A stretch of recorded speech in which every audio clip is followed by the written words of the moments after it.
विश्व का निर्माण हुआ है। अगर सबके घर परिवार में सुकून शांति आ जाए, रगड़े झगड़े में कमी आ जाए, तो समझ लो हम आप संसार में सुख का अनुभव करेंगे।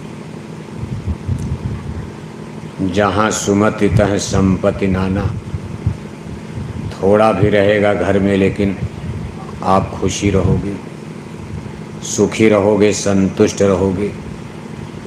और जहाँ कुमति तह विपत्ति निदाना, आपका घर में लाखों करोड़ों रुपया बैंक में जमा, लेकिन घर में कुमति है, भाई भाई में नहीं पड़ती है, जेठानी देवनी में झगड़ा, सास और बहू में रोज झगड़े होते हैं, बाप बेटे में द्वंद्व चलता है, तो कभी आपको घर परिवार में शांति नहीं मिलेगी।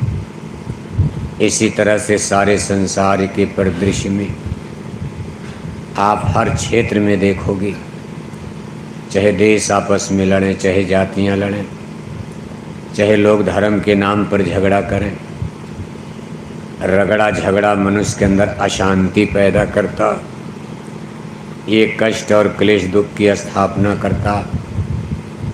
लेकिन ये चीज़ खत्म कैसे होगी? आज हम आप जिधर निगाह उठाकर देखते हो, चारों तरफ अब सबके हाथ में देखो इंटरनेट है, कंप्यूटर है, मोबाइल है। पूरे दुनिया में कहाँ क्या हो रहा, तुरंत खबरें आपके घर में हाथ में आ रही, और इन खबरों में आप ज़्यादा खबरें देखते हो, रगड़े झगड़े संघर्ष की ही कहानी। तमाम दुनिया के कोने कोने में कहीं मार काट रगड़ा झगड़ा, कहीं हिंदू मुसलमान का, कहीं जातियों का, कहीं यादव से हरिजन लड़ गए, ठाकुर से ब्राह्मण लड़ गए, कहीं हिंदू मुसलमान का झगड़ा, कहीं देश का झगड़ा। ये नाना प्रकार के रगड़े झगड़े आज, और ये लगातार दुनिया में बढ़ते जा रहे हैं। इन रगड़े झगड़े संघर्ष का ग्राफ दिन प्रतिदिन बढ़ता जा रहा। प्रयास तो किया जा रहा रोका जाए, लेकिन कुल मिलाकर के मल्टी पावर दुनिया की बड़ी बड़ी शक्तियां लगी हुई कि भाई ये मार काट रगड़ा झगड़ा कम कर दिया जाए, लेकिन ये घटने का नाम ही नहीं ले रहा। बल्कि जो लोग झगड़ा छुड़ाने जाते हैं वो भी झगड़े में शामिल हो जाते हैं। उनको भी गुस्सा आ रहा, हमारी बात माना नहीं, हम तो छुड़ाने गए, उल्टे हमको ही लाठी मार दिया। अब वो वही आदमी गुस्से में उसी में भिड़ गया। इस तरह से दुनिया का दृश्य आप देख रहे हो, यह एक विश्व युद्ध की तरफ बढ़ता नजर आ रहा। और विश्व युद्ध कितना खतरनाक होता जब दुनिया के कई देश, जैसे आपके गांव में दो घर आपस में लड़ रहे, आदमी दाएं बाएं से समझाएगा, लेकिन मान लो गांव में पूरा गांव ही लड़ने लगा, कुछ लोग उधर से हो गए, कुछ घर वाले इधर से हो गए, तब उसको बलवा दंगा यानी बहुत बड़ा उपद्रव माना जाता। इसके लिए सरकार ऑपरेशन करने के लिए फोर्स भेजनी पड़ती, पीएसी आती, पूरे गांव को पुलिस और पीएसी के सिपाही घेर लेते। इसी तरह से जब दुनिया के ज़्यादा से ज़्यादा देश, दो देश लड़ रहे, मान लो भारत पाकिस्तान में युद्ध हो रहा, इसको विश्व युद्ध नहीं कहा जाएगा। दो देश लड़ रहे, बाकी समझाएंगे। लेकिन मान लो कोई ऐसा युद्ध हो गया, दुनिया के ज़्यादा से ज़्यादा देश, कुछ लोग पाकिस्तान की तरफ से आ गए, कुछ भारत की तरफ से खड़े हो गए, और मान लो 50 देश युद्ध लड़ने लगे, इसको वर्ल्ड वार यानी विश्व युद्ध कहा जाता। अब तक के इतिहास में दुनिया ने वर्तमान समय में दो विश्व युद्ध को हमने आपने झेल लिया, WW1 और WW2। WW1 का मतलब प्रथम विश्व युद्ध, ये 1914 से लेकर 1919 तक करीब 5 बरस तक चला, एक दो दिन में नहीं। महाभारत तो 18 दिन में ख़त्म हो गई, राम रावण का युद्ध 1 महीने में ख़त्म हो गया। और पहला विश्व युद्ध जब दुनिया में लड़ा गया 1914 से लेकर 1919 तक, ये सीधे 4.5 बरस से ज़्यादा चलता रहा। 4.5 बरस अब 4.5 बरस में कितने लोग मारे गए होंगे, करोड़ों करोड़ों, मलट्टी भी मारी गई, जनता भी मारी गई।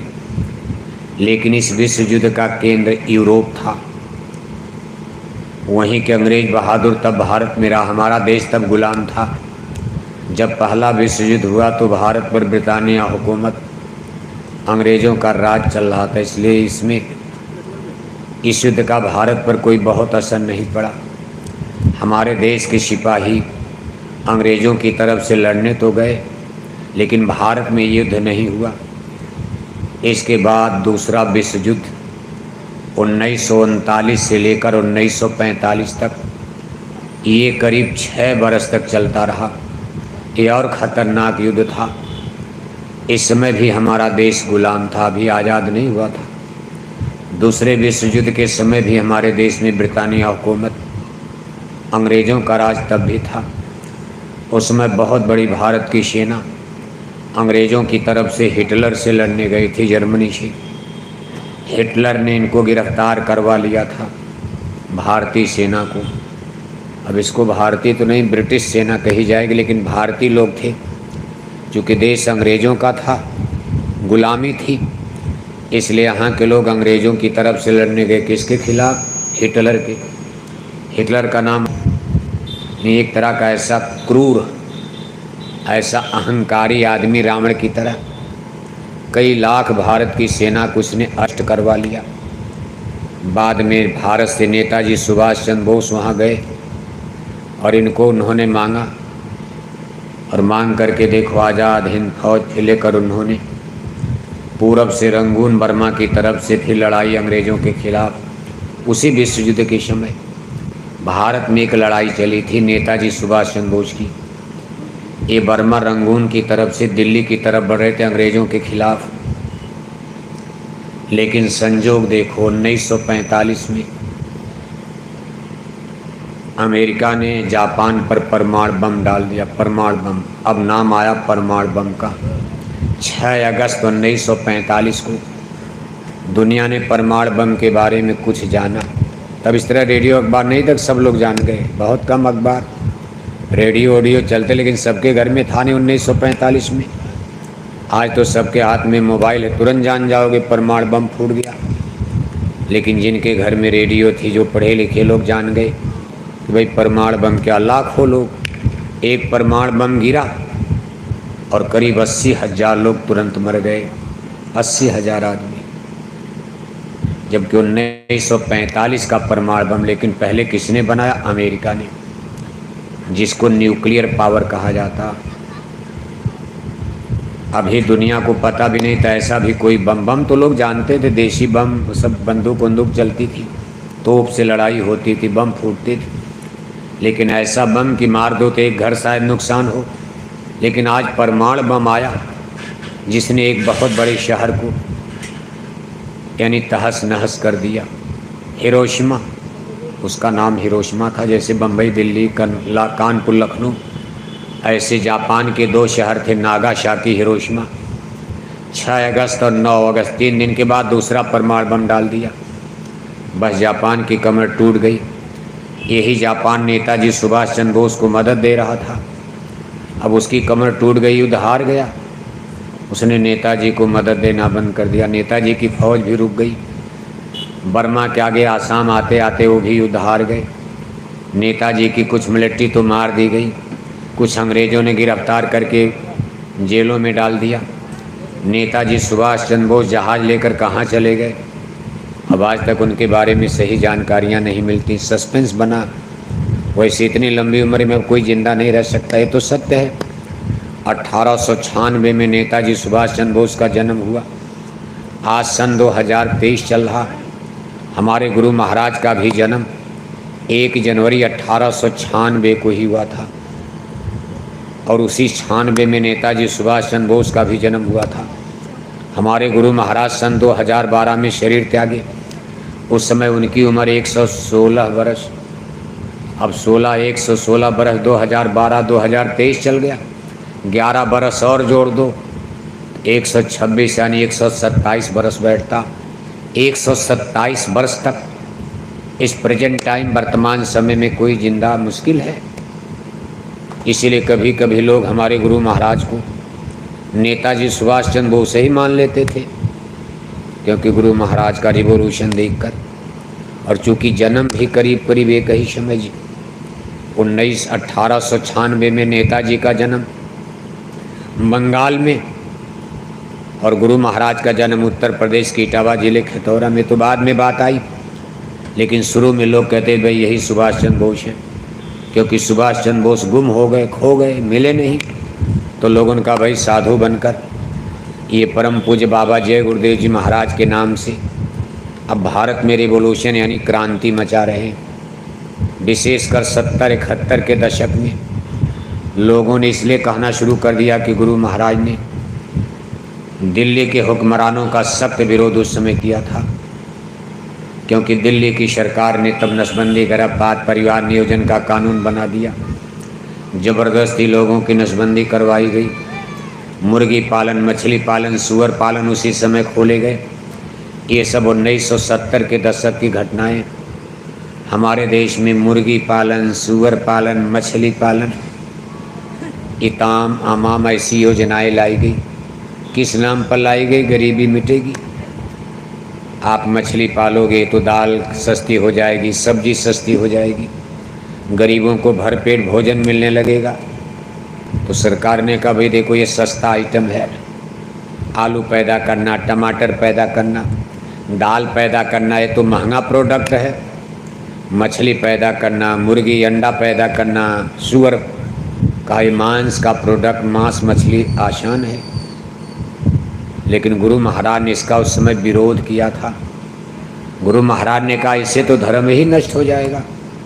अगर भारत में सब लोग मछली, अंडा, दारू, शराब का सेवन करेंगे, फिर धर्म की मूल परिभाषा समाप्त हो जाएगी।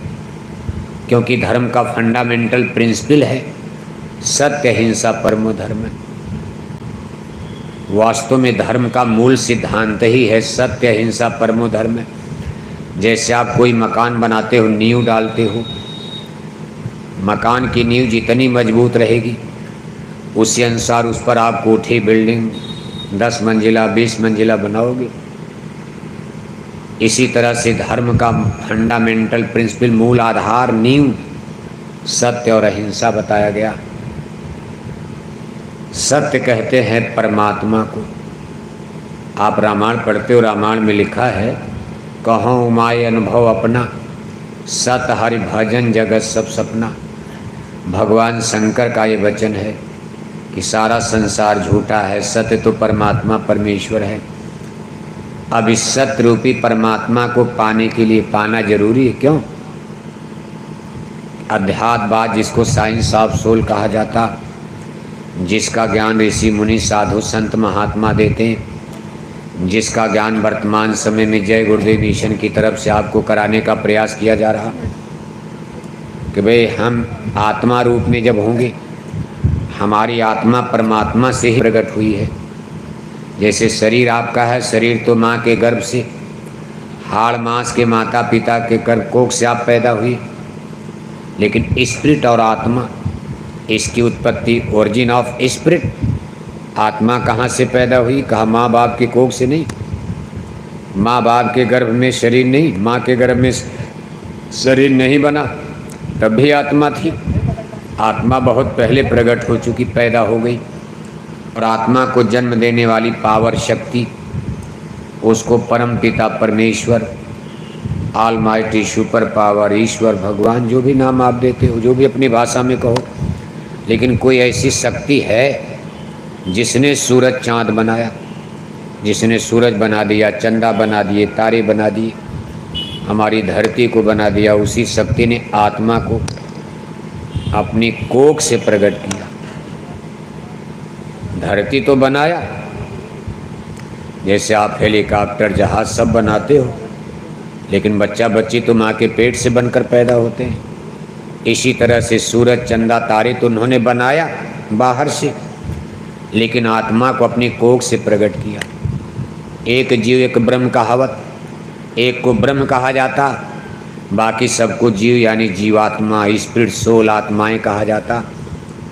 अब कहते भाई इसी परम पिता परमात्मा, एक ही प्रभु की कोख से सारी आत्माओं ने जन्म लिया, प्रकट हुई। अब यह है कि यहाँ आकर के भिन्न रूप में जब ये शरीर में आए तो इनके अलग अलग, जैसे एक ही मिट्टी। अब कुम्हार देखो एक ही मिट्टी से बर्तन बनाता है। जैसे आप बिजली देखते हो, अब आपके घर में बिजली आती, लेकिन आपके घर में मशीन अलग अलग है। जैसी मशीन रहेगी वैसा बिजली काम करेगी। बिजली एक ही है, आपने अपने घर में लाया, बिजली को बल्ब में लगा दिया, अब बिजली आपको लाइट प्रकाश देगी, अंधेरा मिटाएगी। आपने बिजली का तार हटाकर अपने पंपिंग सेट में लगा दिया, अब बिजली आपको पानी देने लगी। आपने फिर उसी तार को हटाकर ले जाकर के अपने कूलर में लगा दिया, वही बिजली आपके घर को ठंडा करने लगी, आपको शीतलता दे रही।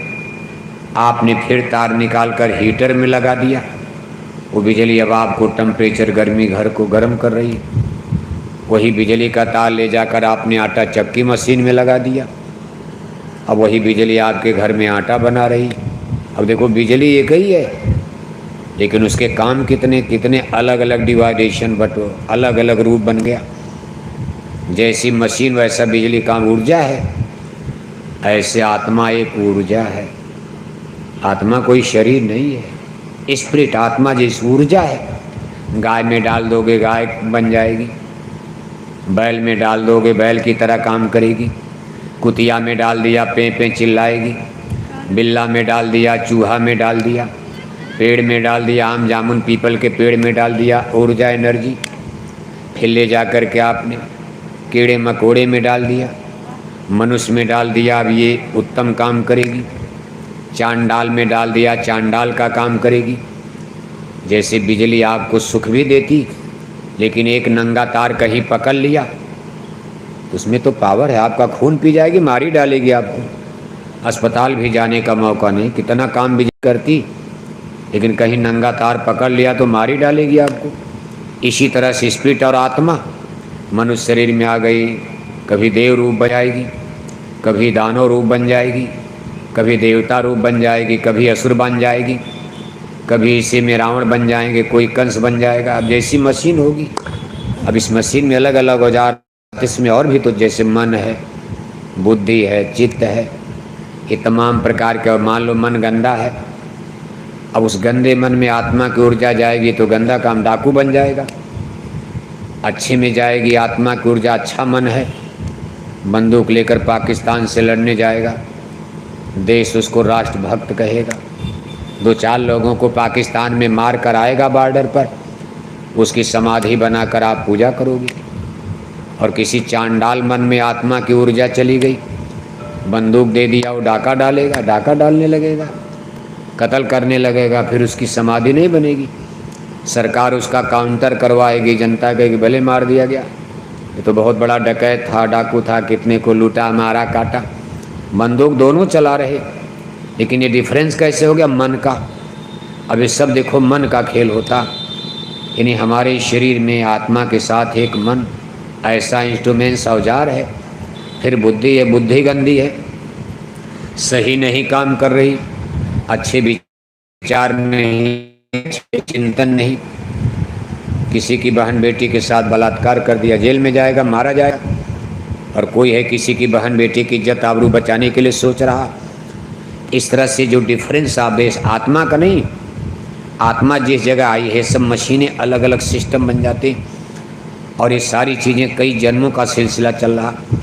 ये पहला जन्म आपका नहीं हुआ। इसी चीज़ को महापुरुष समझाते पूर्व जन्म और पुनर्जन्म। यानी ये मान कर चलो आपके अध्यात्मवाद एक पूर्व जन्म और पुनर्जन्म की थियरी पर आगे बढ़ता। अगर हम पूर्व जन्म पुनर्जन्म को मानना इनकार कर दें तो अध्यात्मवाद माने कुछ नहीं। पूर्व जन्म का मतलब हम लोग पहले भी थे, जब आपका ये शरीर नहीं था तब भी आप थे।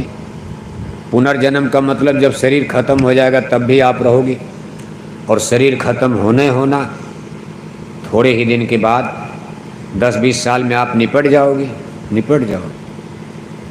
तमाम लोग निपट गए। मानव जाति की अनगिनत पीढ़ियों ने जन्म लिया और अनगिनत पीढ़ियाँ निपट गई, यानी मौत को प्राप्त हो गई, राम नाम सत्य हो गए। बस 10-20 साल में आप भी निपट जाओगे। और जिस दिन निपट जाओगे घर वाले क्या करेंगे? बस कफन दफन करके गंगा मैया के किनारे ले जाएंगे, नदी के किनारे। आज तो आप बाजार जाते हो, कहते भाई सबसे बढ़िया कपड़ा, सबसे महंगा कपड़ा हमको दो, हमको पैसे की कमी नहीं। लेकिन जिस दिन मौत आ गई, वादिन की कर याद मुसाफिर, जादिन चल चल होगी, तेरे इस सुंदर काया पर 2 गज मलमल होगी। आपका बैंकों में करोड़ों जमा, कोई मतलब नहीं है। सोना चांदी भरा पड़ा अलमारी तिजोरी में, कोई मतलब नहीं। घर वाले बाजार जाएंगे, दुकानदार से कहेंगे कि भाई जो बाजार का सबसे सस्ता कपड़ा, जिसको मलमल कहा जाता, सबसे सस्ता कपड़ा, वही ला करके आपका सूट बूट टाई कोट सब उतार करके बस नंगा कर दिया जाएगा। और झाड़ कर पोंछ कर थोड़ा नहला धुला कर सबसे सस्ता कपड़ा, वो भी केवल 2 गज का, आपका शरीर उसमें लपेट दिया जाएगा। और 4 आदमी डोली आपकी उठा लेंगे, पूरा गांव पीछे पीछे जुलूस निकल जाएगा। और पीछे पीछे लोग नारा लगाएंगे कि राम नाम सत्य है। क्या सत्य है? लेकिन कब? मुर्दा को सुना रहे हो? दादा तो गए, किसको आप सुना रहे हो? आपको भी ज्ञान नहीं होगा। नदी तक जाओगे, मुर्दा जलाओगे, दादा को जला दिया और नारा लगाते रहे राम नाम सत्य है, बाकी सब असत्य है। अब दादा तो मर गए, उनको क्या पता क्या बोला जा रहा नारा, हो तो बोले जिंदाबाद मुर्दाबाद। और आप बोल करके जब घर आओगे तो आपको भी भूल जाता कि राम नाम सत्य है। आप भी मरोगे, आपको पीछे से सुनाया जाए दादा धोखा हो गया, राम नाम सत्य है, बाकी सब असत्य। ये चीज़ अगर दादा जीते जी समझ लिए होते कि राम नाम सत्य है, बाकी सब असत्य है, तब तो दादा का कुछ काम बन गया होता। मुर्दा शरीर को क्या कौन सुनता है? महापुरुष कहते भाई जीते जी इसको समझो। इसीलिए रामायण कह रही कि कहो उमाय अनुभव अपना, सत हरि भजन जगत सब सपना। जग सराय दिन 4 बसेरा, यामे काहू न काहू केरा। ये जगत तो सराय साबित हुआ। संत महापुरुष कहते भी ये सराय है। सराय माने मुसाफिर खाना, धर्मशाला सराय में मुसाफिर 2-3 रात। अरे भाई इतना पंखा चला दिया, गजब कर दिया। इनको गर्मियाँ ने ले, आप लोग आफत आ गई जैसे मालूम पड़ रहा। इतना पूरी सब्जी खाने क्या, जब मिर्चा उर्चा खाती हो आप बताओ। जब मिर्चा खाओगे, मसाला खाओगे, कचौड़ी पकौड़ी समोसा, तो गर्मी तो अभी तो और गर्मी पड़ने वाली। अभी तो भयंकर गर्मी, 2 डिग्री और बढ़ जाए टेम्परेचर तो मरी जाओगे सब लोग, क्योंकि सब लोग एसी कूलर के आदी बनते जा रहे हो। और मान लो बिजली अभी भी से युद्ध हो जाए, बिजली ख़त्म हो जाएगी, तब तो कितने लोग तो बिना बिजली कैसे मर जाओगे गर्मी से, जाड़ा से। इसलिए थोड़ा पंखा बंद करो, अभी ठंडी मिलेगी आपको, चिंता मत करो। बादल आ रहा, पंखा तो बंद करो। सुनो पहले सब लोग बंद करो पंखा। थोड़ा दूर दूर आप लोग घुचुर पुरजुर बैठते हो, देखो ये लोग कितना दूर दूर बैठे हैं, इतनी जगह है। और बिल्कुल घुसुड़ पुसुड़ कर बैठना भी नहीं आता। आप बैठे हम बैठा रहे, आप बैठिए, आप क्या बैठाएंगे? आप बैठिए, सुनिए, आप चुपचाप बताओ। घुसुड़ पुसुड़ बैठना नहीं आता और कहोगे दिल्ली में हम आधा एमपी बनेंगे, हमको लखनऊ में आधा एमएलए बना दो, इलाहाबाद में आधा ब्लॉक प्रमुख हम बनेंगे, आधा प्रधान हम बनेंगे, आधा सरपंच हम बनेंगे, आधा मास्टर हम बनेंगे, और आधा मिलिट्री में भी लड़ने पाकिस्तान से हम जाएंगे। और बैठने का सहूरे नहीं है।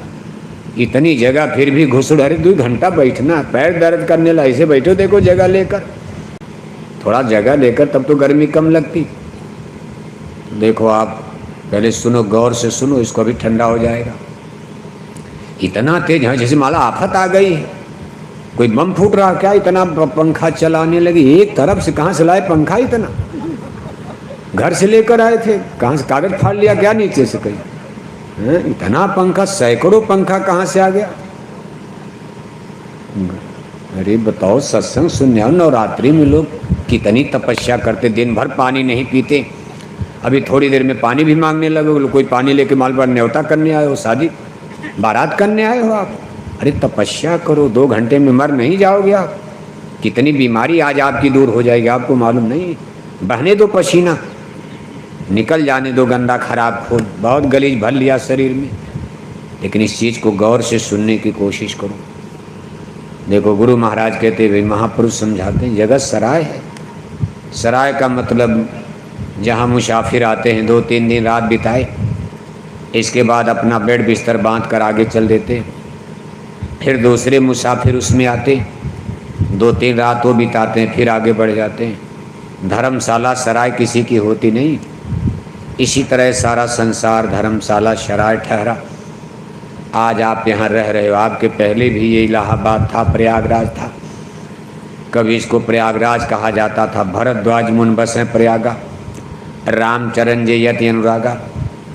मुसलमानों के राज में बादशाह अकबर ने अपने दिल इलाही मजहब का केंद्र बना दिया प्रयागराज में।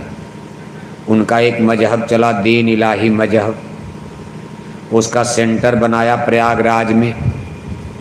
उसी नाम पर इसका नाम इलाहाबाद पड़ गया। बादशाह अकबर के ज़माने में तब तक इसका नाम था प्रयागराज। अकबर के ज़माने में यहाँ दीन इलाही मजहब का दफ्तर बना, उस संस्था का केंद्र बना इलाही मजहब, दीन इलाही, तब इसका नाम पड़ गया इलाहाबाद। अब देखो फिर नाम पड़ गया प्रयागराज। समय कैसे बदल जा, कोई जानता था? जिस समय मुसलमानों का राज था, कोई सोचता था कि कभी इलाहाबाद फिर प्रयागराज बनेगा, कभी बनारस काशी बन जाएगी, कभी फैजाबाद अयोध्या बन जाएगा। अब मुसलमान कहते चलो ठीक है बनाओ, फिर हमारा हम फिर बनाएंगे। अब मुसलमान भी कह रहे हैं कि ठीक है मान लो आज आपका राज आ गया, चलो भाई हम कमज़ोर हैं, लेकिन हो सकता समय फिर करवा लेगा, हम फिर काशी को बनारस बनाएंगे, हम फिर प्रयागराज को इलाहाबाद बना देंगे, हम फिर अयोध्या को फैजाबाद कर डालेंगे, फिर जहाँ मंदिर हमारी मस्जिद, हमारा मंदिर, हम फिर मस्जिद बनाएंगे। अब ये सब तो दुनिया है चलता, लेकिन उससे कोई मतलब?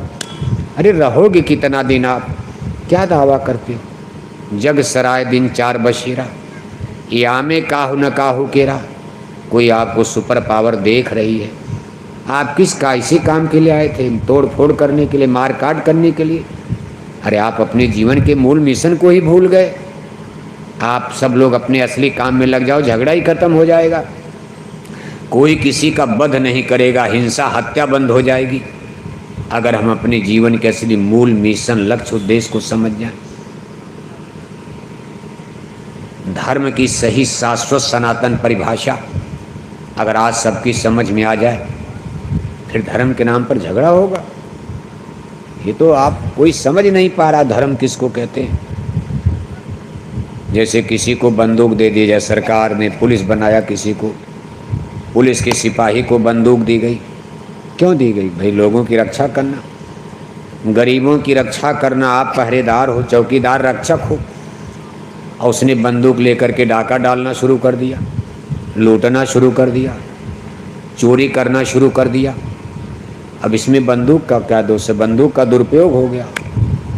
इसी तरह से धर्म, मानव जाति में प्यार पैदा हो, सद्भावना पैदा हो, सबके हृदय में करुणा आवे, दया आवे, लोग जीवों पर दया करें, रूहों पर रहम करें, सत्य हिंसा परमो धर्म, अच्छा समाज बने।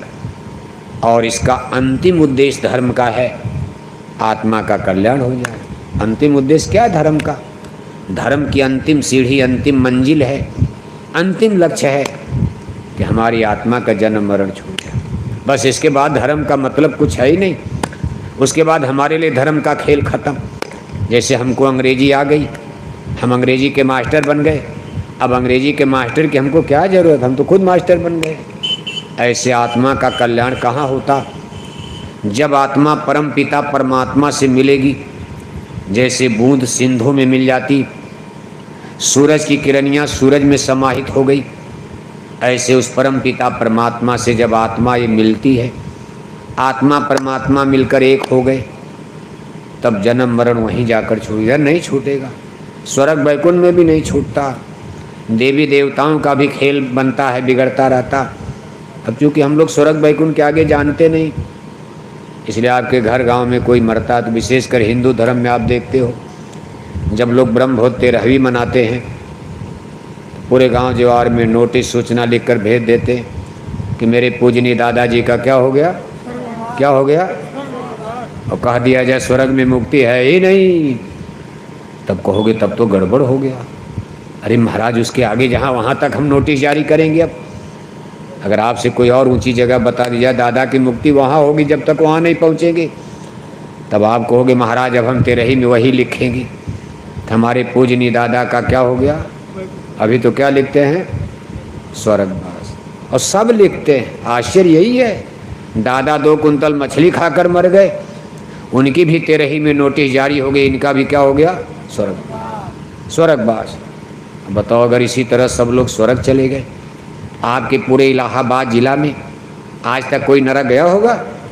तब तो भगवान का नरक खाली, स्वर्ग में भीड़ मची है और नरक में कोई है ही नहीं। तो क्या भगवान से धोखा हो गया? क्यों नरक बना दिया? नरक बनाने के लिए उन्होंने इतनी मेहनत मटेरियल क्यों खर्च कर डाला? सरकार ने जेल बनवाया, उसमें अरबों रुपए लगे और कोई आदमी नैनी जेल में है ही नहीं, तो सरकार की मेहनत, सरकार का पैसा तो बेकार माना जाएगा। इसलिए हम लोग अंधविश्वास में जी रहे हो, आडंबर पाखंड इसको कहते। इसलिए आज के इस इंटेलेक्चुअल, वैज्ञानिक, भौतिकवादी पढ़े लिखे युग में आज धर्म से लोगों की रुचि हटती जा रही। लोग कहते भाई ये कितना ढोंग बकवास है, और फिर जब ऐसे स्वर्ग मिल रहा है कि पूजा पाठ करने उन्हें की जरूरत है क्या? मरने के बाद तेरे ही हो जाएगी, स्वर्ग का पट्टा हो जाएगा, सबको टिकट मिल जाएगा, स्वर्ग चले जाओ आराम से। नाना प्रकार का झंझट झगड़ा करने की क्या जरूरत है? इसको अंधविश्वास कहा जाता है। इस चीज को सोचो आप। और जिस धर्म के सहारे आप स्वर्ग की प्राप्ति चाह रहे हो, आपके धर्म का आज रिलीजियस सिस्टम क्या, विशेषकर हिंदू धर्म का हिंदुज्म। यहाँ कोई मुसलमान भाई नहीं, इलाहाबाद में तो बहुत मुसलमान रहते, लेकिन आज हमारी सत्संग सभा में कोई मुसलमान नहीं है। सुनाया तो उनको भी जाएगा, लेकिन अभी इलाहाबाद के मुसलमानों को सुनाने का समय 8 या 10 बरस के बाद आने वाला। कितना समय? आप कहोगे महाराज तब तक तो हम लोग मर ही जाएंगे। आप मर जाओगे, आसमान टूट जाएगा। अरे राम चले गए, किरण चले गए, गांधी सुभाष चले गए, दुनिया आएगी जाएगी, भगवान का काम है, चलता रहे। आप रहो या न रहो क्या फर्क पड़ेगा? लोग कहते ये प्रधानमंत्री नहीं रहेंगे भारत नष्ट हो जाएगा, एक से एक प्रधानमंत्री आ रहे हैं, ये नहीं रहेंगे घर नहीं चलेगा। दुनिया चल रही, कितने दादा दादी कोरोना में मर गए, बच्चे जिंदा हैं। भूकंप में लोग मर जाते, माँ बाप मर गए, बच्चा जिंदा है, उनका भी काम चलता रहता। संसार का मालिक तो कोई और चलाने वाला, इसको बनाने वाला, इसको संचालित करने वाला। हम आप क्या? हम आप तो कठपुतली हैं, करें करावें भंजें सोई, उमा राम गत लखे ने। कोई है जो इस सारे संसार को मदारी की तरह से ऐसे रोटेट कर रहा, घुमा रहा, नचा रहा? सब लोग इसी जन्म मरण में पिल रहे, मर रहे, कट रहे, जा रहे। कोई राजा बनता है, कोई फिर किसी का राज खत्म होता। 700 बरस मुसलमान राज कोई सोचता था? तो 5 साल प्रधानमंत्री बनाते उब गए आप, तो भाई हटाओ, जल्दी हटाओ, इनको हटाओ, उनको लाओ, उनको हटाओ, उनको लाओ। 700 बरस भारत में मुसलमानों का द्वंद्व चलता रहा। कोई सोचता था इनका राज जाएगा? चले गए। देखो पासा पलट गया। 1.25 बरस तक ब्रिटानिया हुकूमत, अंग्रेजों ने भारत पर सिक्का जमाया, जिसके राज में सूरज कभी डूबता नहीं था। आज अंग्रेज बहादुर भी सिमट गए एक टापू में। आज ब्रिटेन, जिसको आप कहते हो द ग्रेट ब्रिटेन, एक टापू के रूप में सिमट गया। यानी आज अपने भारत देश में कितने इंग्लैंड बन जाएंगे जो अंग्रेज भारत पर राज किए, उनका सारा राज रियासत खत्म। आज यूरोप के बगल में समुद्र में एक छोटा सा टापू में अंग्रेजों का राज बिल्कुल सिमट गया। इसलिए समय कैसे, यहाँ कोई है मदारी? हम आप तो बस मरकट की तरह से, जैसे मदारी बंदर नाचते रहते और घमंड करते, मैं ये कर रहा, मैं ये कर रहा। ये घमंड आदमी को बर्बाद करता। भगवान श्री कृष्ण ने महाभारत समाप्त होने के बाद अर्जुन लगे अहंकार में, मैंने महाभारत जीत लिया, मैंने उनको मारा, भीष्म को मारा, कर्ण को मारा, ये मारा, वो मारा। भगवान कृष्ण मुस्कुराने लग रहे, कहा तूने मारा, तूने मारा। लेकिन अब अहंकार होता, मैंने ये किया, मैंने ये किया, मैंने उनको मार दिया। भगवान के ने कहा नहीं नहीं, देखो एक वो जंगल में खोपड़ी है, पेड़ पर टंगी है, उसने मुझसे वरदान लिया था महाराज, मैंने महाभारत युद्ध के पहले उसकी गर्दन को काट दिया, लेकिन उसने मुझसे वरदान मांगा मेरा प्राण मेरी खोपड़ी में जिंदा रहे, क्योंकि मैं महाभारत के युद्ध को देखना चाहता हूँ। मैंने मारा क्योंकि दुर्योधन की तरफ लड़ने वाला था, और अगर वो दुर्योधन की तरफ से लड़ जाता तो तुम्हारी पांडव सेना हार जाती, हमारे लिए समस्या हो जाती, इसलिए मैंने उसको पहले ही मार दिया। चलो उसी से पूछा, उसने युद्ध को देखा है, वो पूरा 18 दिन का युद्ध वहाँ से देखा है, चलो उसी खोपड़ी से बात करते। अर्जुन ने कहा महाराज चलिए पूछा जाए। जब वहाँ गए, पेड़ पर खोपड़ी टंगी, अरे कहा भाई ये गांडीवधारी धनुर्धर अर्जुन है, ये कह रहे हैं कि महाभारत मैंने जीत लिया, मैंने भीष्म को मारा, मैंने कर्ण को मारा, मैंने उनको मारा, सारे योद्धाओं का वध किया। खोपड़ी बड़ी जोर से हंसने लगे। अरे कहा महाराज इनको क्या पता है, ये तो पहले ही दिन मर गए होते, इनको तो भीष्म पितामह पहले दिन ही मार डालते पांडव सेना को। हे महाराज मैंने कहीं कुछ नहीं देखा, युद्ध में मुझे कहीं अर्जुन पांडव कोई नजरे नहीं आ रहा, मैं देख रहा था एक चक्र सुदर्शन घूम रहा था, ऐसा दिव्य हथियार घूम रहा था, उसने भीष्म को मारा, कर्ण को मारा, द्रोण को मारा, सब मारे गए। हे महाराज 18 दिन तक चक्र सुदर्शन मैंने घूमते ऐसा दिव्य हथियार देखा जिसने सब पापी राजाओं की गर्दन को काट दिया। तब भगवान के अर्जुन को देखने लगे, अर्जुन चरणों पर कहा महाराज हम तो अहंकार, हमने सोचा हम ही मार रहे हैं, इसलिए सदैव याद रखो महापुरुष इसी चीज को समझा। आप क्या घमंड करते हो? कहा मन रे क्या गुमान अब करना, तन तो तेरा खाक मिलेगा, 84 जा पड़ना, मन रे क्या गुमान अब करना। आप किस चीज का घमंड करते हो? इस संसार में कुछ आपका है? कहते भाई आपका जीवन तो केवल 4 दिन का है, वैसे 80-90 साल की गिनती आप उम्र में जोड़ते हो, लेकिन जीवन कुल महापुरुषों की भाषा में, अध्यात्मवाद में, संतों की भाषा में 4 दिन का बताया गया। 4 दिन का मतलब पहला दिन जिस दिन माँ की कोख से जन्म हुआ, गर्भ से, इसको जिंदगी का पहला दिन अज्ञान अवस्था, शिशु अवस्था, अबोध अवस्था, जिस समय बच्चे बच्चियों को टट्टी पेशाब का ज्ञान नहीं रहता। कोई हो, आज इंजीनियर बन गए, आज डॉक्टर बन गए, आज प्रधानमंत्री मुख्यमंत्री बन गए, डीएम बन गए, एसपी बन गए, इंजीनियर डॉक्टर सब वैज्ञानिक बन गए, लेकिन एक दिन सब लोग माँ की गोद से, टट्टी का भी ढंग नहीं था, माँ की गोद में टट्टी कर दिया, चारपाई पर टट्टी कर दिया, माँ किचन में रोटी बना रही, वहीं जाकर के आटे में टट्टी पेशाब कर दिया। लेकिन माताएं डंडा नहीं मारती, क्योंकि उनको पता बच्चा अज्ञान अवस्था में अबोध है। और ये निचली कॉन्स्टिट्यूशन ऑफ गॉड, ये जन्म मरण का परमेश्वर का कानून सबके लिए, राजा रंग अमीर गरीब, यहाँ जितने लोग खड़े बैठे हो, एक दिन आप भी इसी अवस्था में थे कि टट्टी पेशाब का भी ज्ञान नहीं था। हिंदी अंग्रेजी फिजिक्स केमिस्ट्री छोड़ो, टट्टी पेशाब का ज्ञान नहीं। इसको जिंदगी का पहला दिन कहा जाता, अज्ञान अवस्था। 4-5 साल बीतता है, कुछ चेतनता, स्पिरिचुअल एनर्जी जब शरीर में फॉलो करती उतरती है, आंखों में चेतना आ गई,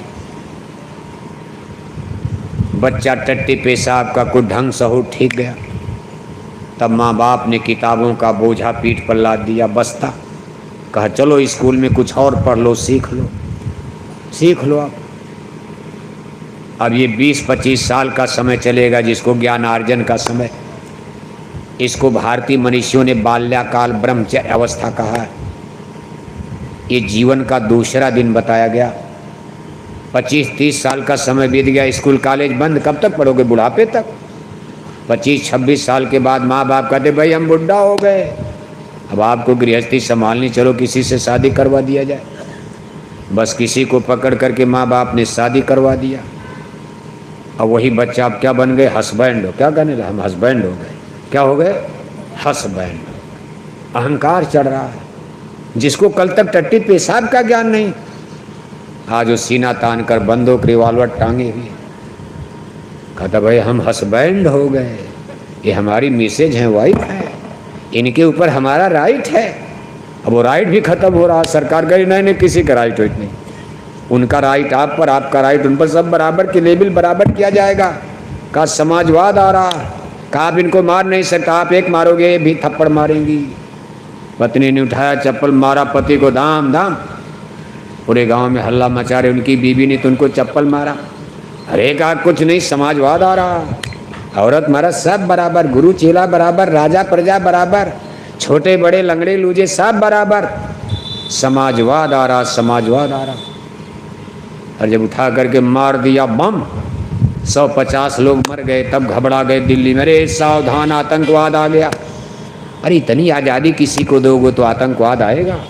इतना फ्रीडम कि बूढ़े माँ बाप को न पहचाने, पत्नी पति को न पहचाने, बेटा बाप को गाली देने लगे। इलाहाबाद की यूनिवर्सिटी में हमारे बच्चे पढ़े लिखे, प्रोफेसर जिंदाबाद, मास्टर मुर्दाबाद, कहीं प्रिंसिपल को गाली, कहीं मास्टर को गाली। आतंकवाद तो आ ही जाए, आतंकवाद होंगे, ये उग्रवादी बन जाएंगे, दुष्ट बन जाएंगे, चांडाल बन जाएंगे। जिसको अपने का, बूढ़े जनों का, माता पिता का आदर सम्मान का ज्ञान नहीं, वो संसार में किसी को फिर मानेगा। आपका कानून कायदा, आपका सिस्टम बिल्कुल रंग जा रहा। ये बीज तो आपने बो दिया, आतंकवाद दुनिया में जो कुछ हो रहा। अब धर्म कर्म भी आपका गड़बड़ हो गया।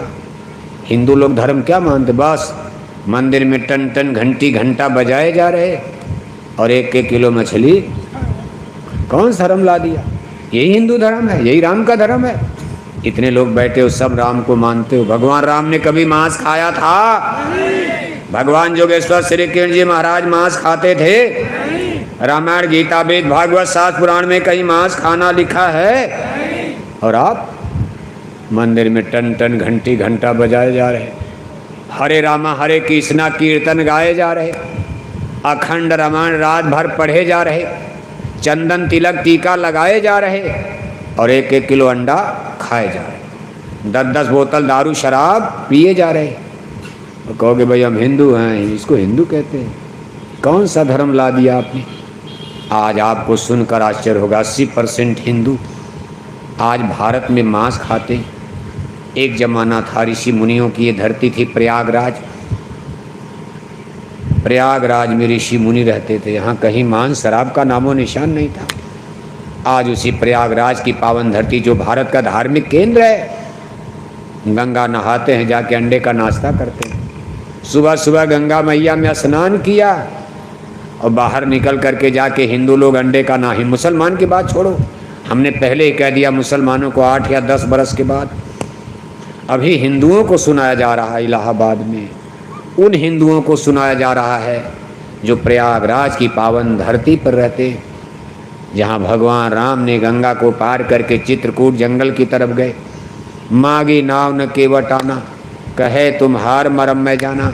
श्रृंगेरपुर की ऐतिहासिक धरती प्रयागराज धर्म का केंद्र है। कभी सुन समझे जन्मुदित मन, मज्जह यति अनुराग, लहे 4 फल 56 संत समाज प्रयाग। इन ऐसी पावन धरती पर आज हिंदू लोग इलाहाबाद में संगम में स्नान करते सुबह और घर में जाकर अंडे का नाश्ता करते, शाम को दारू और शराब पीते हो।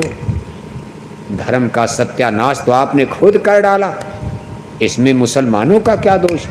मुसलमानों का राज गया, अब मुसलमान हमारा क्या कर सकते हैं? आज हमारे प्रधानमंत्री हैं, हमारे मुख्यमंत्री हैं, मुसलमान MP MLA बनना कठिन है। 80% भारत में हिंदू रहते हैं, अगर हिंदू एक तरफ सपोर्ट कर जाएं, एक भी मुसलमान गांव का प्रधान बनना कठिन हो जाएगा। आज देश को आज़ाद हुए 75 साल हो गया, कोई प्रधानमंत्री मुसलमान बन पाया? कोई मुख्यमंत्री उत्तर प्रदेश में लखनऊ में मुसलमान बन पाया? लेकिन फिर भी गांव गांव शराब की दुकानें खुल गई, इसमें मुसलमानों का क्या दोष है?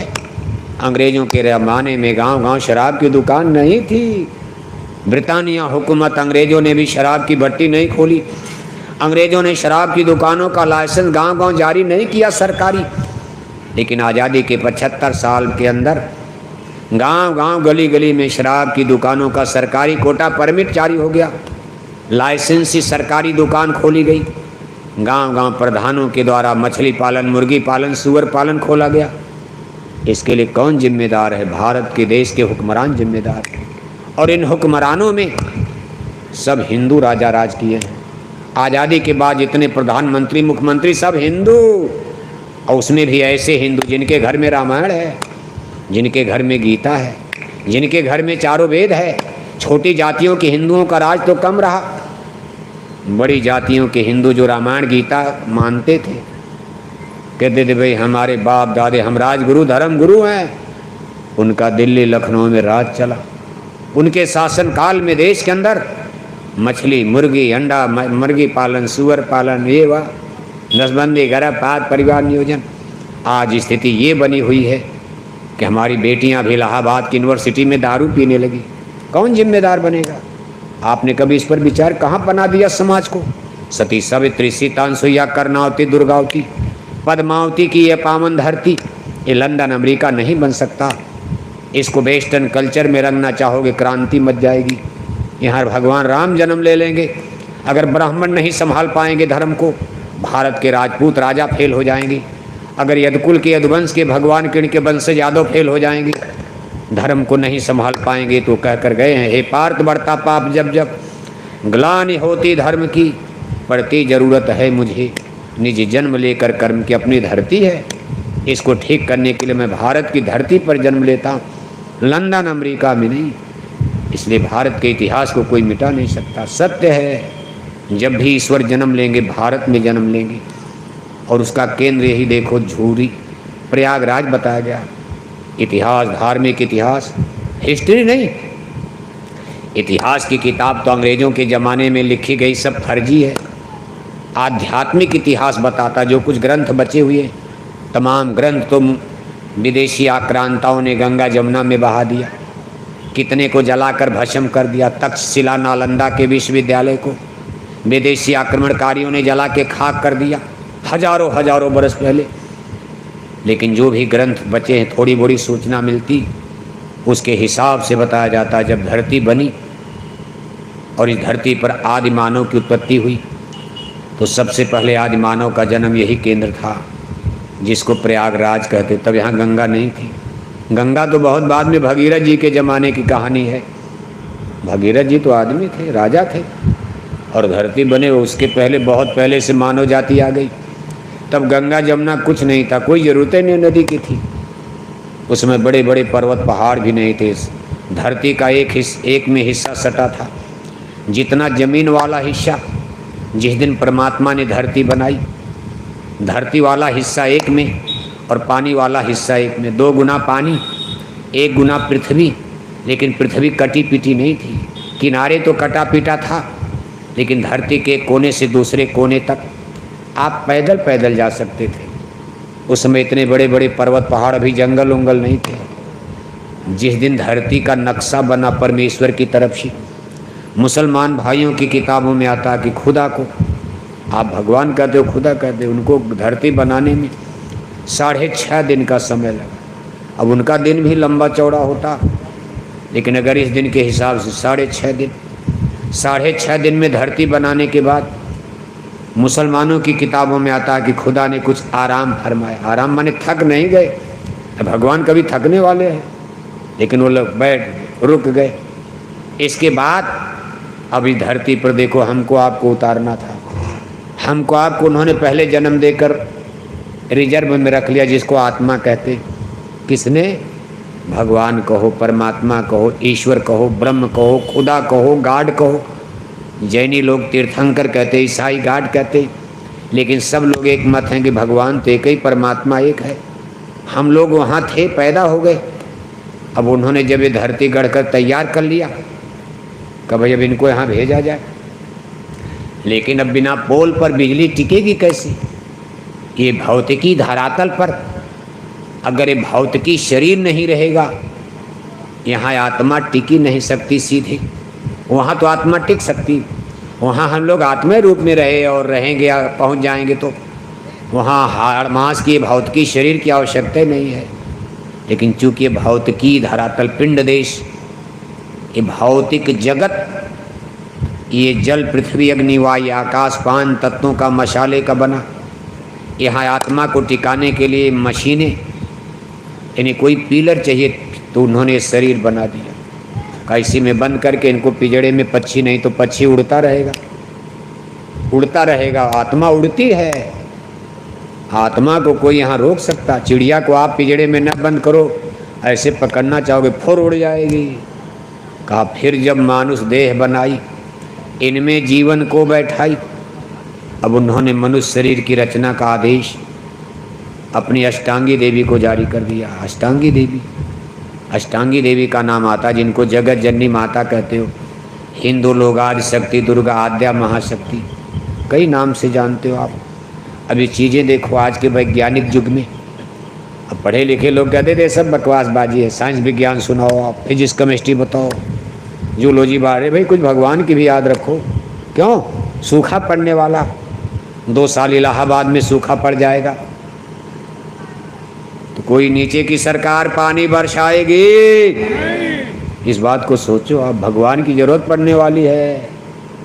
आपका जहाज चंदा मामा पर जा रहा, क्या करोगे? चंदा मामा से सोना आएगा, पानी आएगा? चंदा मामा पर तो कुछ मिला ही नहीं। कहते थे सोने के बिस्कुट मिल गए, कुछ नहीं। चंदा मामा का जहाज फंस गया, वहीं पड़ा है, आ भी नहीं सकता। और 650 करोड़ रुपया भारत सरकार का खर्चा हो गया। 650 करोड़ मिला क्या? कुछ नहीं। बस इतने सीना तानोगे, हम भी चंदा मामा पर चले गए, हम भी चंदा मामा पर चले गए। और 650 करोड़ में तो न जाने कितने लोगों की रोजी रोटी लग जाती। यहाँ जनता को दाल भात नहीं, और आप मुझ पर ताव दिए कार में घूमो, कोई अच्छी बात है? बच्चों के लिए सब्जी नहीं, आप इलाहाबाद में मुझ पर ताव देकर और सीना तानो, हम इससे बड़े, हम इससे। अरे भाई अमेरिका की नकल क्यों करते हो? अमेरिका तो एक ऐसा देश जिसको आज दुनिया की सुपर पावर माना जाता, और वो भगवान की दया समझो आप। पहले तो भारत ही सुपर पावर था भगवान कृष्ण के समय तक, लेकिन आज कल युग में देखो स्थिति बदल गई। अमेरिका, भारत की जो आप क्षेत्रफल है, धरती है, इससे 5 गुना धरती अमेरिका, इतना बड़ा देश है, 5 गुना बड़ा। कश्मीर से लेकर कन्याकुमारी जितना भारत, इसका 5 गुना बड़ा देश अमेरिका है। ज़मीन बहुत ज़्यादा, और आबादी उनकी भारत से 4 गुना कम। भारत की आबादी 1 अरब 30 करोड़, और अमेरिका की आबादी 34 करोड़ के आसपास, 35 मान लो।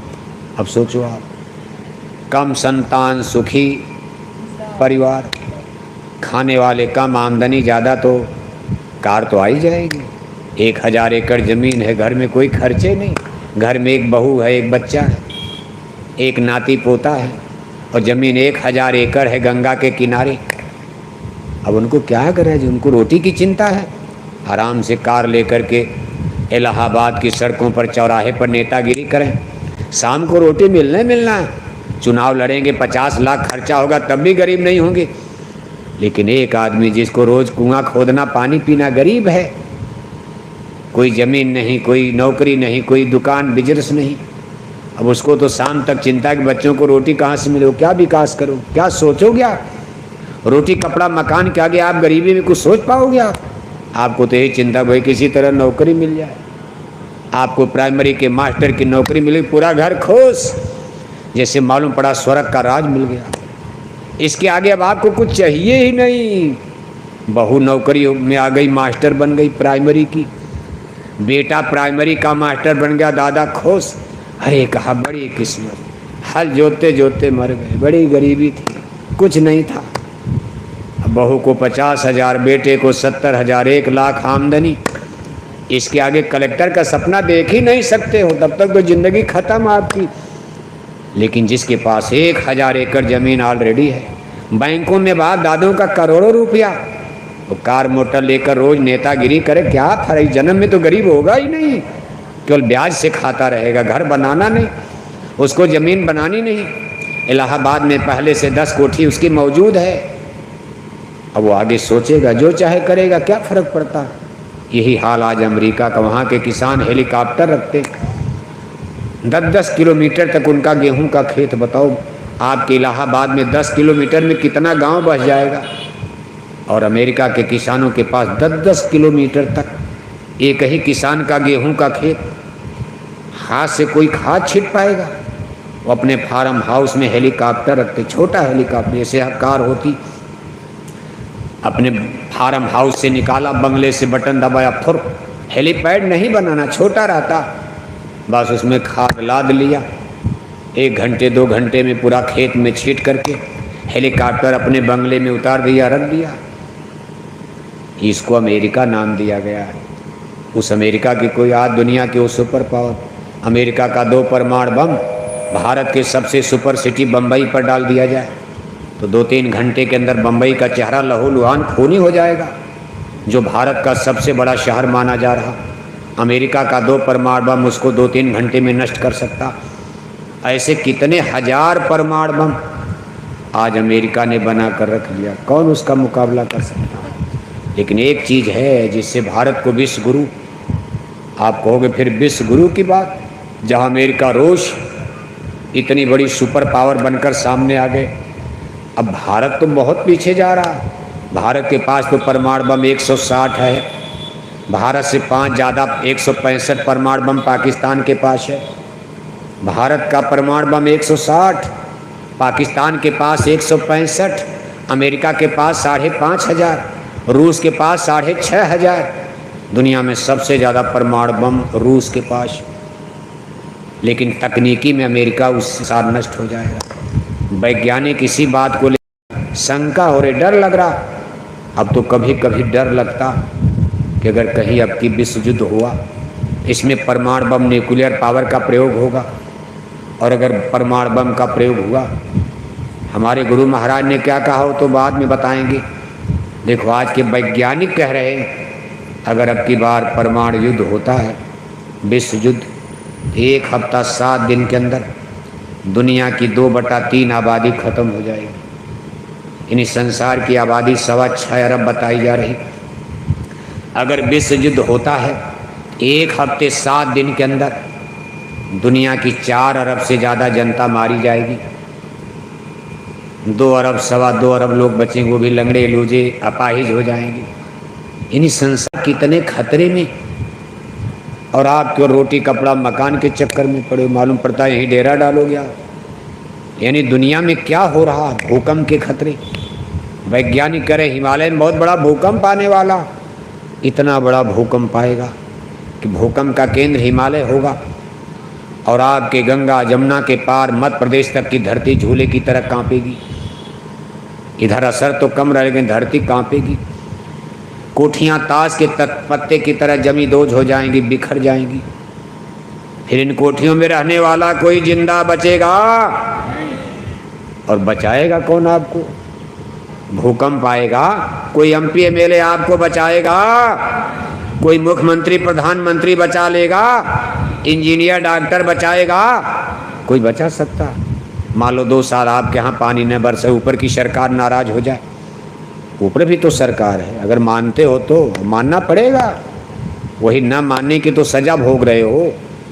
नीचे की सरकार को तो पूरा मान लिया, माई बाप सब मान लिया नीचे की सरकार को, ऊपर की सरकार को तो आपने गाली देना शुरू कर दिया। अरे कहा रामायण जला दो, खत्म करो बाबा, जला दो रामायण। बताओ आप, जिस आदमी के घर में शाम को बच्चों के सब्जी का इंतजाम नहीं, कोई हैसियत नहीं, गांव में उसके बीवी बच्चे उसके बस में नहीं, घर में वो भी 2 बोतल दारू पी लिया, चौराहे पर खड़ा होकर गांधी महात्मा को गाली, तब तक भगवान राम को गाली देने लगा, तब तक भगवान कृष्ण को गाली देता, तब तक रामायण को गाली, गीता को गाली। कभी आपने इस पर विचार किया है? किसी को गाली देकर कोई महान नहीं बन सकता। किसी को गाली देकर आज तक कोई महान बना है? गाली देना तो अपराध माना जाता। और फिर गांधी महात्मा को गाली, गांधी को गाली देना आसान है, गांधी बनना बहुत कठिन होता। आज भारत को आज़ाद हुए 75 साल का समय बीत गया, कोई दूसरा गांधी महात्मा भारत में नज़र नहीं आ रहा। कोई नज़र आता? सब चाहते हम भी गांधी बन जाए, सारी जनता हमारे ऊपर फूलमाला चढ़ाओ। सारी जनता का मतलब हिंदू भी हमारी पूजा करें, मुसलमान भी, यादव ठाकुर हरिजन ब्राह्मण, लेकिन ऐसा होता नजर नहीं आ रहा। जिस जाति का नेता, उसकी जाति तो उसकी पूजा कर रही है, लेकिन दूसरी जाति के लोग उसको गाली दे रहे हैं। अगर कोई यादव है तो ठाकुर गाली दे रहे, कोई ठाकुर नेता है तो यादव गाली दे रहे, कोई हरिजन नेता है, हरिजन तो देवता मान रहे लेकिन ब्राह्मण गाली दे रहे, कोई ब्राह्मण नेता इलाहाबाद में है तो ब्राह्मण तो देवता मान रहे लेकिन हरिजन उसको गाली दे रहे। लेकिन गांधी को राष्ट्रपिता, हिंदू मुसलमान की बात नहीं, राष्ट्रपिता, सभी जाति धर्मों के लोग भारत में रहते हैं, सर्वमान्य बन गए, सबने राष्ट्रपिता। राष्ट्रपति तो बहुत बनेंगे, एक पति मर जाएगा दूसरा पति कर लिया जाए, कर लेते हैं लोग, लेकिन पिता दूसरा नहीं होगा। पिता दूसरा बनाओगे गाली पड़ेगी। पिता किसी का एक होता है, राष्ट्रपिता एक ही रहेंगे और राष्ट्रपति तो बनते रहेंगे, कोई बन जाएगा। एक मरेगा दूसरा पति, दूसरी स्त्री दूसरा पति नहीं कर लेती। लेकिन राष्ट्रपिता महात्मा गांधी, आज भी आप उनके लिए गीत गाते हो।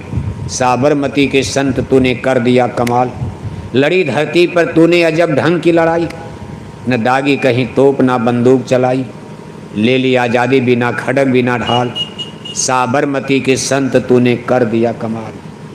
यानी सर्वमान्य नेता जिसको सभी जाति धर्म के लोग स्वीकार कर लें। अब लाख 2 लाख भारत में गाली गांधी को दे, क्या फर्क पड़ता? राम को गाली देकर कोई राम से आगे निकल जाएगा? अरे सूरज पर कोई धूल उड़ाएगा, सूरज कभी गंदा नहीं हो, सूरज बहुत ऊंचाई पर है, धूल आपके ऊपर आएगी। राम कृष्ण, महात्मा बुद्ध, महात्मा गांधी, ये लोग जमाने से इतनी ऊंचाई पर निकल गए कि हम लोग उनको छू नहीं सकते। आप लाख उनकी गालियां दो, अब गांधी का स्तर घटने वाला नहीं है। वो जहाँ पहुँच गए उनसे अच्छा काम करके आप दिखा दो, आप गांधी से आगे निकल जाओ। गाली क्यों देते हो? आपके अंदर योग्यता है, गुण है, एक अलग रामायण लिख दो, भारत की जनता स्वीकार कर, उस रामायण को हम लोग छोड़ देंगे। उस रामायण में जो कुछ लिखा है उससे अच्छी चीज़ आप जनता के सामने परोसो। लेकिन करना धरना कुछ नहीं, जो बना उसको बिगाड़ डालो। बना बनाया एक सड़क जो चल रही चलने दो, सड़क बना नहीं पाए उसको भी तोड़ दिया, एक पुल बनाए नहीं पुराना पुल तोड़ दिया, जनता जाएगी कहाँ? आप सब धर्म कर्म सारे सिस्टम बिगाड़ रहे हो। और ऐसा सिस्टम रहा कि हमारी बेटियों ने इलाहाबाद यूनिवर्सिटी में दारू पीना शुरू कर दिया। कौन सा सिस्टम ला दिया? हमारी बेटियां शराब पीने लगेंगी, कभी भगवान राम राज्य भारत में आएगा? बेटियां शराब पीने लगेंगी, कभी करप्शन बुराई भ्रष्टाचार मिटेगा? बेटियां शराब पीने लगेंगी, कभी अच्छे समाज का निर्माण हो पाएगा? बेटियां शराब पीने लगेंगी, कभी सनातन धर्म की स्थापना होगी? बेटियां शराब पीने लगेंगी, बूढ़े माँ बाप की इज्जत आबरू पगड़ी बचने वाली है? क्या समाज बना दिया आपने? और दावा करते हो कि हम राम से आगे हैं, हम रामायण से आगे हैं। रामायण में केवल एक लाइन जान लिया। रामायण ने उस जमाने में जिसको आज विज्ञान खोज रहा, देखो रामायण के रचयिता गोस्वामी जी महाराज 600 बरस पहले उन्होंने काशी नगरी में बैठकर, अकबर का राज था दिल्ली में, और रामायण लिख दिया। उस समय इंटरनेट नहीं, कंप्यूटर नहीं, मोबाइल नहीं, जहाज नहीं, हेलीकॉप्टर नहीं। उस समय राजा रानी सब लोग रथ घोड़े से चलते थे, हाथी से। गरीब लोग बैल से, खच्चर से, गधे की, इक्का तांगा की सवारी करते थे। नदियों पर पुल नहीं थे, इस तरह के कोई साधन नहीं, सड़कें भी कंकड़ीली पथरीली। लेकिन गोस्वामी जी महाराज ने रामायण में क्या सूचना दिया? ब्रह्मांडों के बारे में लिख दिया, यूनिवर्स। रामायण में लिखा है कि मुदेव नयन त्रसित तन भयु, पुंचितवत कौशलपुर गयु, मोह बिलो किराम मुस्काही, बिहसत तुरत गयो मुख माही, उदर माज सुनि अंडज राया, देखो बहु ब्रह्मांड निकाया, कोटिन चतुरानन गौरीशा, कोटिन उर्गुन रवि रैनीशा, अति विचित्र तहलोक अनेका, रचना अमित एक तेका, प्रति ब्रह्मांड राम अवतारा, देखो बाल विनोद अपारा, जो नहीं देखा नहीं सुना, जो मनहु न शमाए, उभय घड़ी मह देखिया, बरन कवन बीत जाए। कहा समय कितना लगा? 2 घंटा, केवल 2 घंटे के अंदर। और ब्रह्मांड में जाकर सबसे पहले कहाँ पहुँचते हैं? पहली बात तो लिख रहे कि मुदेव नयन। आज साइंस और विज्ञान यान भेज रहा है, लंदन अमेरिका के वैज्ञानिक सब लोग देखो, यान माने जहाज, चंदा मामा पर जाने वाले जहाज को चंद्रयान, मंगल पर जाने वाले जहाज को मंगलयान, सूरज पर जाने वाले जहाज को सूर्ययान उसके आगे भी भेजा जा रहा, लेकिन वैज्ञानिक कह रहे भाई हमने अरबों अरब करोड़ों करोड़ों धरती को हमने ब्रह्मांड में देख लिया, लेकिन कहीं कोई प्राणी नजर नहीं आ रहा। फिर आपका स्वर्ग कहाँ है? नरा वैसी की खोज हो रही। वो लोग जहाज लेकर खोजे, बड़ी महंगी जहाज, बड़ा पैसा खर्च हो रहा, क्योंकि वो लोग रामायण गीता वेद भागवत बाइबल में भी लिखा। लंदन अमेरिका तो ईसाइयों का देश, ईसाई धर्म की किताब बाइबल है, स्पिरिचुअल लिटरेचर। ईसा साहब ने बाइबल में भी लिखा कि जब मैं आसमान पर गया तो खुदा भगवान की गॉड, मैं ईश्वर भगवान के सिंहासन के सामने खड़ा हो गया। उनके सामने 7 दिए जल रहे थे। 7 दिया का जिक्र हर जगह है। मुसलमानों की किताबों में भी है नूर, और आपके रामायण में हिंदू धर्म में भी दिया आप मंदिर में जलाते हो, भगवान के मंदिर में दिया जलाते हो, और दरवाजे पर घंटी टांग करके लोहे पीतल का टान टान जब पुजारी लोग नहा धोकर चलते हो सुबह सुबह मंदिर में घुसते ही पहले आप टन टन टन टन घंटी बजाते हो, घंटा। इसके बाद भगवान के मंदिर में दिया जलाते हो, दिया, बल्ब नहीं, बल्ब का महत्व नहीं, यानी मिट्टी के दिया में तेल बाती डालकर दिया। इसको राम नाम मणि कहा गया है रामायण में। राम नाम मर दीपधर जी हृदय हरिद्वार, स्वामी भीतर बाहरो जो चाह सुजियार। गोस्वामी जी महाराज रामायण में लिख रहे भाई मैं आँख बंद किया, मुदे नयन त्रसित तन भयू, यानी जैसे पिजड़े से पक्षी निकल जाता, ऐसे इस हाड़ मास के पिंड पिजड़े से आत्मा अलग हो गई, शरीर अलग हो गया। अब ये अवस्था तो देखो मौत की कही जाएगी। कभी ये तो मरने वाली अवस्था है, प्राण आत्मा निकल जाए तो शरीर खत्म। गोस्वामी जी महाराज जब मर गए, आत्मा निकल गई, तो फिर रामायण कैसे लिख दिया? नहीं, उनकी साधना अवस्था थी। 2 अवस्था है, कहा जीते मृतक होए रहो तजो खलक की आग। एक तो है मरना और एक है जीते जी मरना।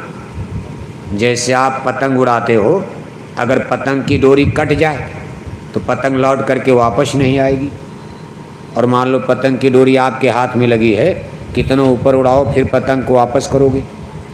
ऐसे मौत के समय ये देखो प्राणापान वायु जो हृदय चक्र पर आपकी धौकनी चल रही है, ये डोर कट जाती है, आत्मा चली गई, दोबारा लौट के नहीं आती। लेकिन साधना के द्वारा साधक, ऋषि मुनि योगी साधु सन्यासी, मन बुद्धि चित्त का कंसंट्रेशन, अपने दिल दीदा दिमाग को, मन ख्याल ध्यान को माया के मंडी बाजार से इधर से लोभ मोह से हटाकर जब ख्याल ध्यान को अंदर में ले जा, इंटरनल अंदर में प्रवेश करते हैं, तो इधर का ख्याल खत्म हो जाता। ये भी एक मरने वाली स्थिति जिसको शून्य समाधि अवस्था कहते हैं। शरीर बिल्कुल शून्य हो जाएगा, कोई छुएगा तो मालूम पड़ेगा कि ये मर गए। जैसे वाल्मीकि जी का सुनते हो, ऐसा शरीर शून्य हो गया समाधि अवस्था में। उनके शरीर में चींटी और दीमक लग गए। आपको एक चींटी काट ले तो आपको पता चलेगा और पैर फड़फड़ाओगे।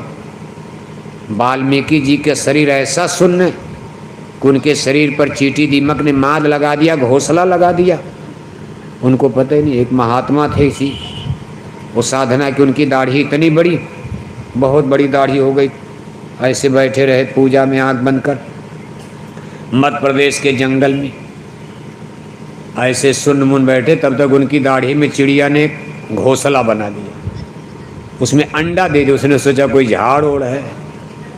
अब साधु जी को पता नहीं कि उनकी दाढ़ी में चिड़िया ने अंडा दे दिया।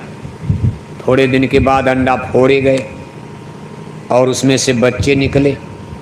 जब बच्चे उनकी दाढ़ी में कुलबुल कुलबुल करने लगे, तब तक महात्मा जी की समाधि टूटी। अरे उन्होंने कहा ये क्या गजब हो गया, देखा उसमें चिड़िया ने घोंसला लगा दिया उनके साथ, बिना मेहनत के मिल गया उसको, बालों को ऐसे गूंद करके उसी में अंडा दे दिया। ये होता है, इसको कहते हैं शून्य समाधि अवस्था, इसको एकाग्रता कहते हैं। संसार से ध्यान हटा, इंटरनल अंदर में प्रवेश कर जाता है, माथे ललाट में, ब्रह्मांड में। कहते भाई गोस्वामी महाराज कहते भाई ये स्थिति आई और जब उधर जाओगे, लेकिन इस समाधि अवस्था में क्या होगा, ये प्राण अपान वायु, ये हृदय चक्र से ये धार जुड़ी रहती, प्राणों की धार। आप स्वर्ग जाओ, बैकुंठ जाओ, कितनों घूमो, लेकिन इसी आधार पर फिर प्राणों की डोर पर आत्मा को शरीर में फिर नीचे उतारा जाता। यानी रोज मरो रोज जियो, इसको जी करके मरना, मर करके जीना, जी कर मरना, मर कर जीना। इसको मुसलमानों के यहाँ मुरीद कहा जाता। मुरीद जो मर जाए फिर जी जाए, फिर मर जाए फिर जी जाए। एक मरना तो है डोरी कट गई, अब दादा जिंदा नहीं होंगे, और एक मरना साधु महात्माओं का रोज मरते। मरने का मतलब जहाँ मरने के बाद जाते, आप नरक जाते हो, स्वर्ग जाते हो, देवी देवताओं के देश में जाया जाता, कोई कहाँ जाता है। मरने के बाद जो स्थिति आती है वो साधु महात्मा रोज उस स्थिति को देखते, रोज देख रहे नरक में क्या हो रहा है, स्वर्ग में क्या हो रहा, कौन स्वर्ग जा रहा, कौन नरक जा रहा। फिर देख करके वो लौट आते, और उनकी बातें जब होती हैं तो बातें बिल्कुल सच होती। कहाँ बाढ़ आएगी, कहाँ सूखा पड़ेगा, कहाँ भूकंप आएगा, कहाँ महामारी फैलेगी, कहाँ बीमारी फैलेगी। अब उनकी वाणियाँ सच, क्योंकि ऊपर देख कर आते हैं ईश्वर भगवान के कोर्ट में, कचहरी में, दफ्तर में क्या हो रहा है निर्णय, कि रोज़ वहाँ जाते हैं। यहाँ का संदेश वहाँ कि महाराज धरती पर जनता ये सोच रही, और फिर भगवान का संदेश यहाँ।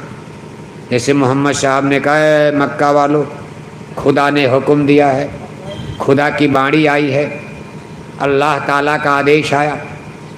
तो मक्का गांव के लोगों ने कहा, अरे अभी कल तक बकरी चरा रहे थे आप, कब से खुदा से आपसे बात होने लगी, बताओ आप। सही बात है।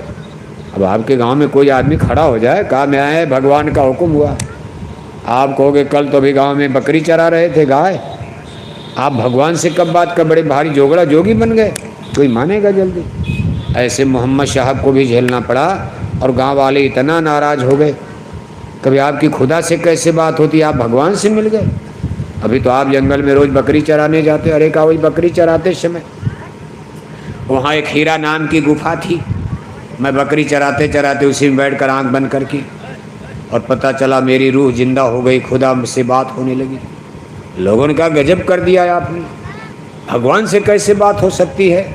नहीं माना लोगों ने। कहा क्या बात हुई, अच्छा बताओ। तो मोहम्मद साहब ने कहा कि खुदा ने हुक्म दिया है कि मक्का के लोगों से कहा दो कि शराब पीना छोड़ दें।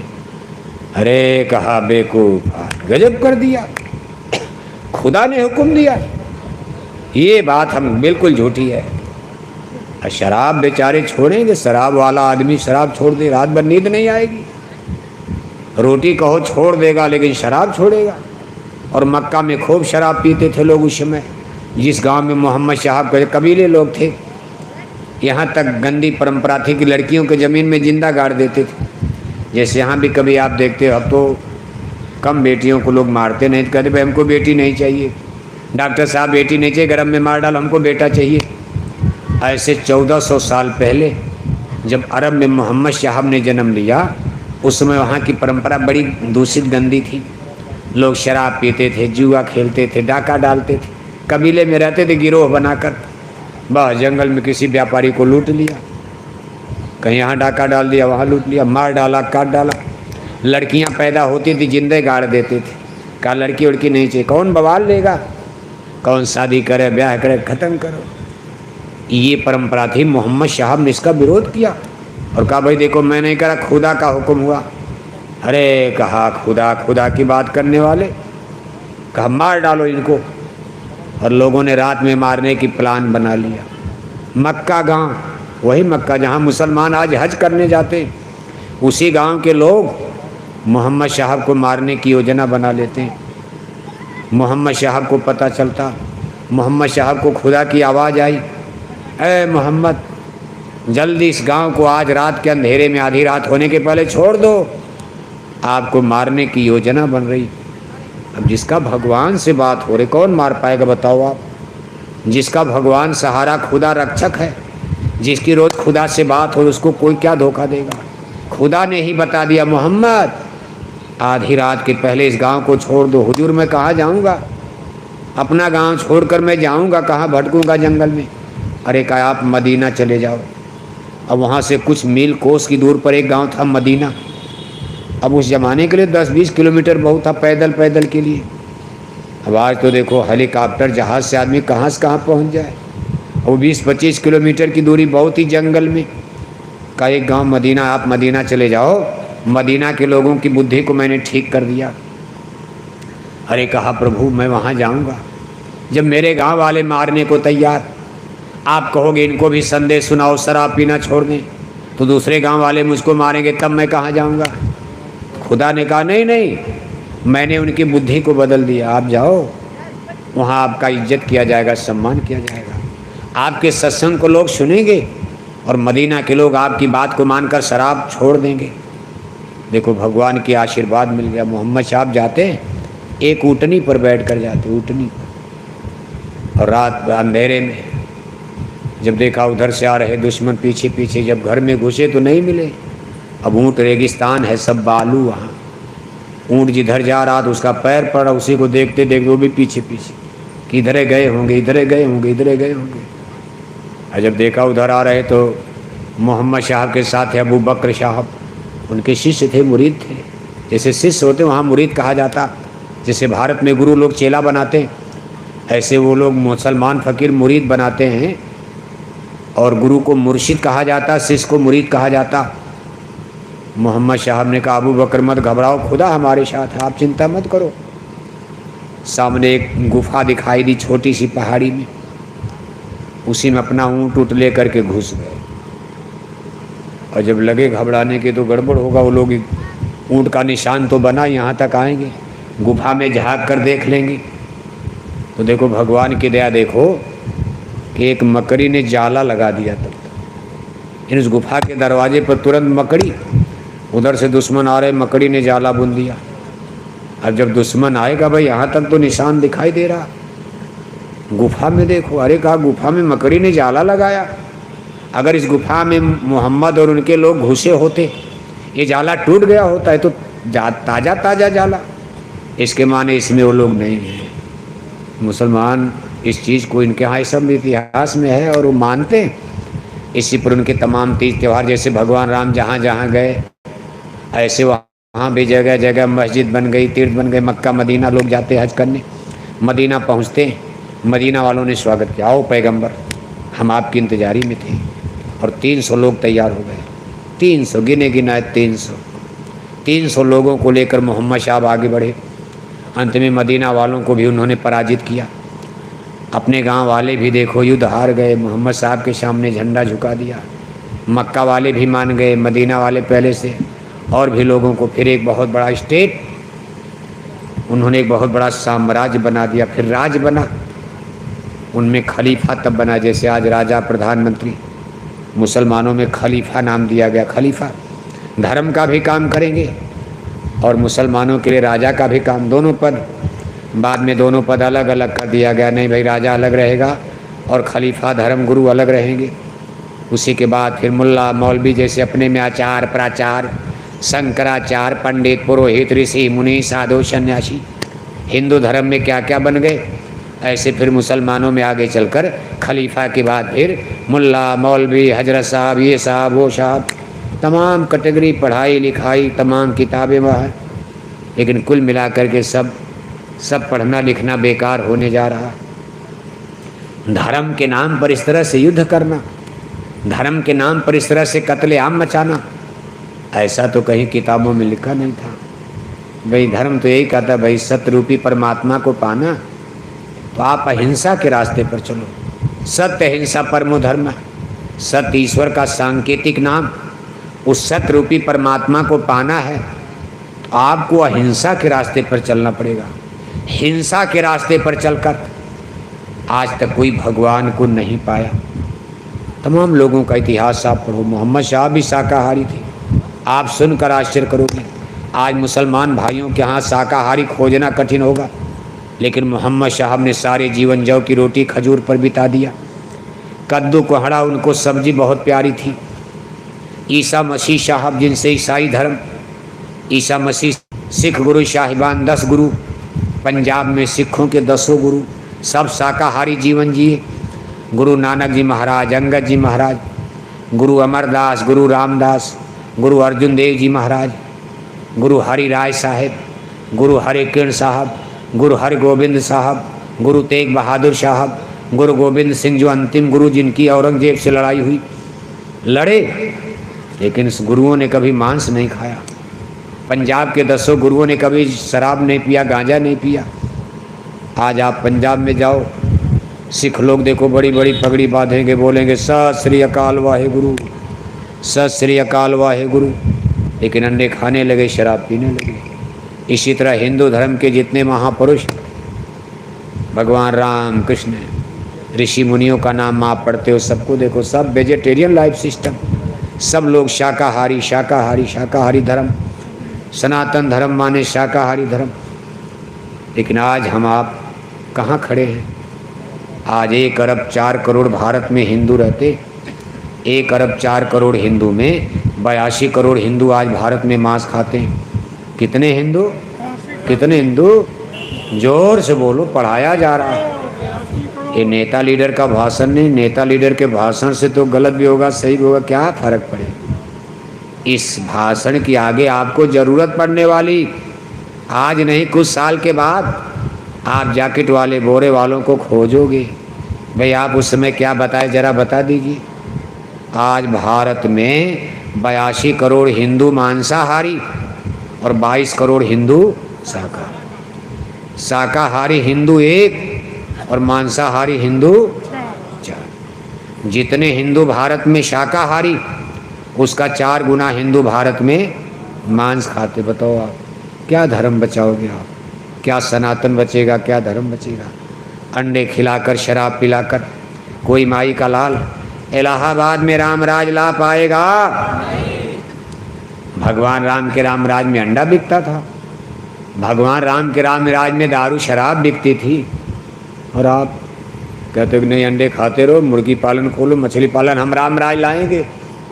आपको पैसा दे दिया, गांव गांव का मछली पालन खोलो, हम दिल्ली लखनऊ में बैठकर रामराज ला रहे हैं, चिंता मत करो। लेकिन आज हमारी बात को याद रखना भी कि कोई बोरा वाला आया था, मथुरा वाले को संदेश सुना कर गया। संतों के वचन कभी गलत नहीं हो सकते। अंडे खिलाकर, शराब पिलाकर कोई माई का लाल भारत की धरती पर रामराज नहीं ला पाएगा, कभी नहीं हो सकता। इम्पॉसिबल है, असंभव है।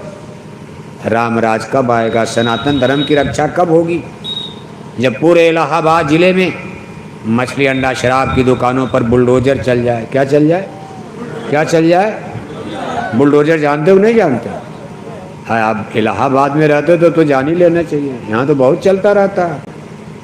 हमारे मुख्यमंत्री साहब ने कितने लोगों को बुलडोजर बता ही दिया, जीवन भर नहीं, कई पीढ़ियाँ नहीं भूलेंगी बुलडोजर का नाम।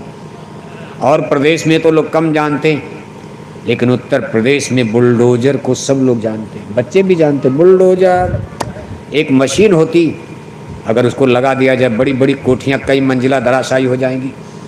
लेकिन हमारी बात को याद रखना, किसी का घर गिरा देने से कभी भारत में रामराज नहीं आएगा। जब ये बुलडोजर इलाहाबाद में मछली अंडा शराब की दुकानों पर घूमेगा, इसको ध्वस्त कर देगा, उसी दिन रामराज की आधारशिला रखी जाएगी। बस सीधी बात समझो आप। अब आप तैयार हो जाओ। नहीं, आप कहोगे हम नहीं मानेंगे, 80% हिंदू हम मांस नहीं छोड़ेंगे, 20% हिंदू कैसे रामलाल लाएंगे? वोट थोड़ा न पड़ रहा, वोट पड़ेगा तब तो पांडव हार जाएंगे। वोट से रामराज, आपके वोट से रामराज नहीं आएगा। आपके वोट में इतने ताकत है कि दिल्ली में मुख्यमंत्री बदल दोगे। आप अपने वोट की ताकत से लखनऊ में मुख्यमंत्री बदल दोगे, दिल्ली में प्रधानमंत्री बदल दोगे। आप अपने वोट के द्वारा अपना MP MLA बदल दोगे, गांव का प्रधान बदल दोगे। लेकिन रामराज सज्जू के लिए आपसे वोट नहीं मांगा जाएगा। ये भगवान का निर्णय है। ईश्वर और भगवान के काम में आपके वोट की जरूरत नहीं है। अगर वोट पड़ता तो पांडव जीतते कि हार जाते? पांडव 5 और कौरव थे। अगर भगवान किन कहते हाथ उठाओ, कितने लोग चाहते हो कि दुर्योधन का राज आवे? कितने लोग चाहते हो धर्म का राज, युधिष्ठिर धर्म का राज आवे? तो सब हाथ एक तरफ, पांडव बेचारे 5 जो हार ही जाते। वोट की बात नहीं, वोट मत सोचना वोट की जरूरत पड़ेगी। ये ईश्वर का काम होने जा रहा, कुदरती खेल है, ये परिवर्तन है, ये चेंजी, तब्दीली, बदलाव, युग बदलेगा। धर्म की स्थापना, सनातन की स्थापना, रामराज की स्थापना, और इसके लिए लोगों को स्वीकार करना। नहीं मानोगे अंजाम बुरा होगा, नहीं मानोगे।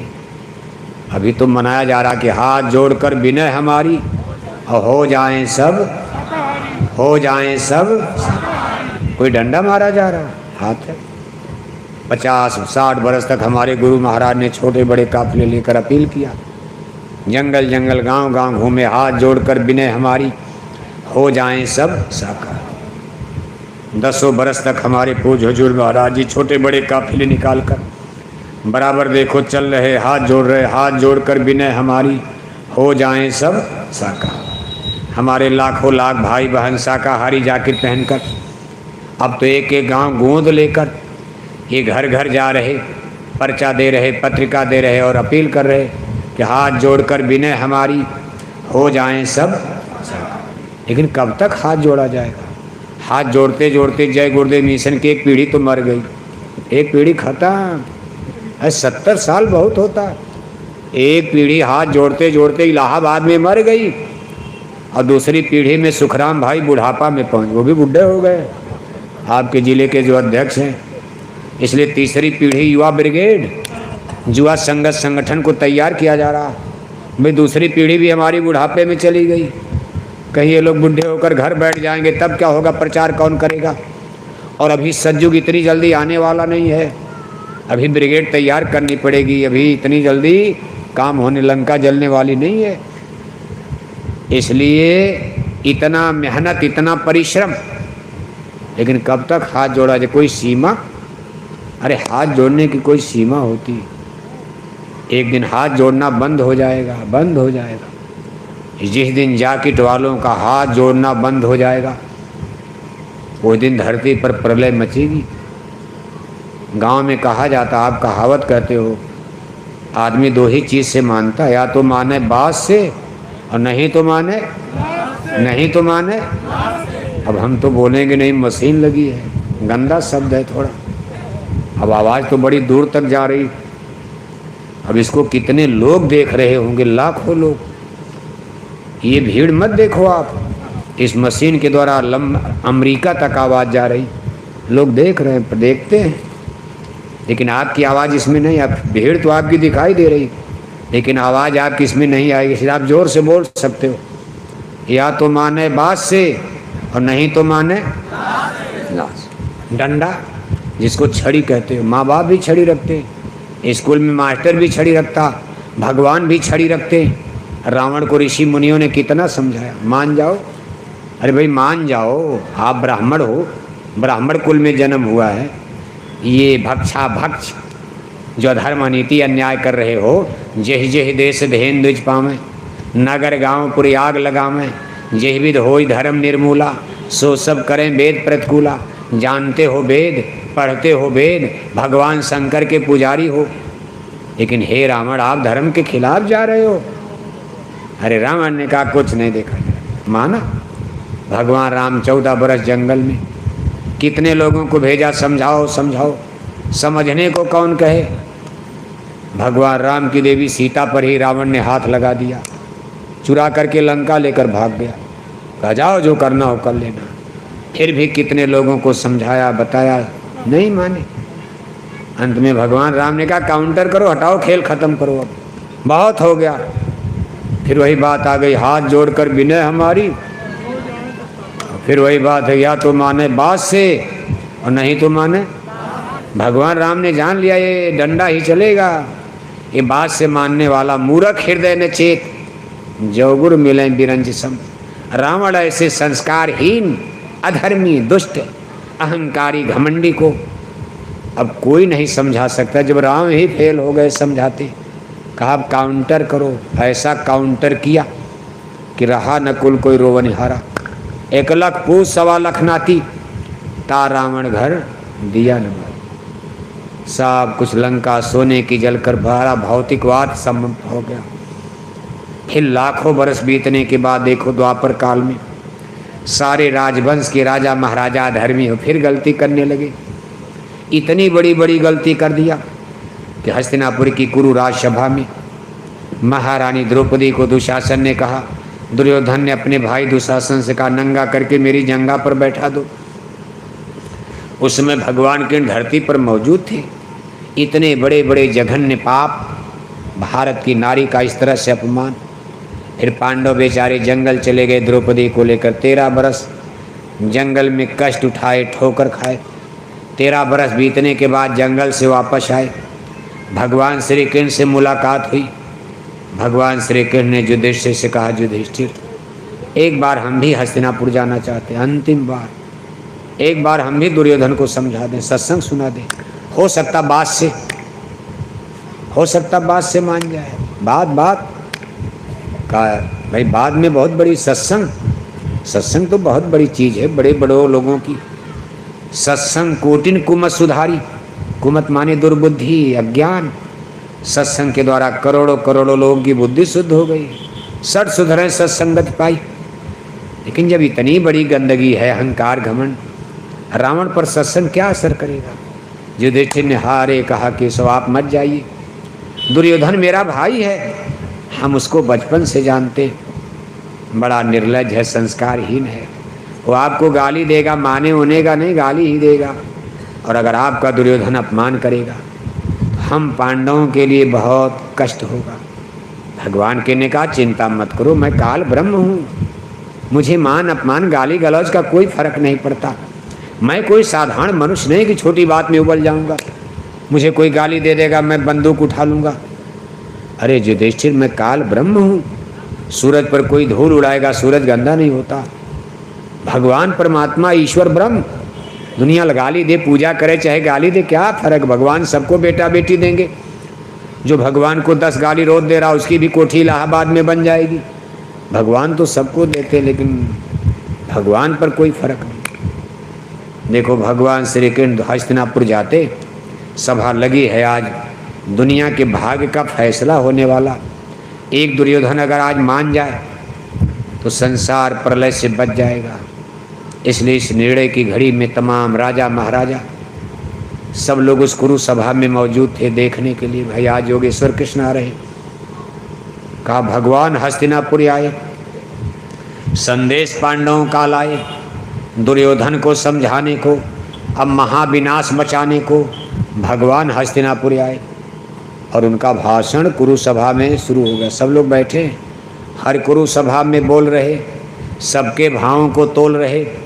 अचानक दुर्योधन बोल पड़ा, सारा सन्नाटा तोड़ चला। ऐ ग्वाला, भाषण बंद करो, पकड़ो इसको, अब कैद करो। ये अहंकार की भाषा थी, इसमें न शांति की आशा थी। जब नाश मनुष्य पर छाता है, बुद्धि विनाश कर जाता है। दुर्योधन हरि को बांधने चला, जो था साध साधने चला।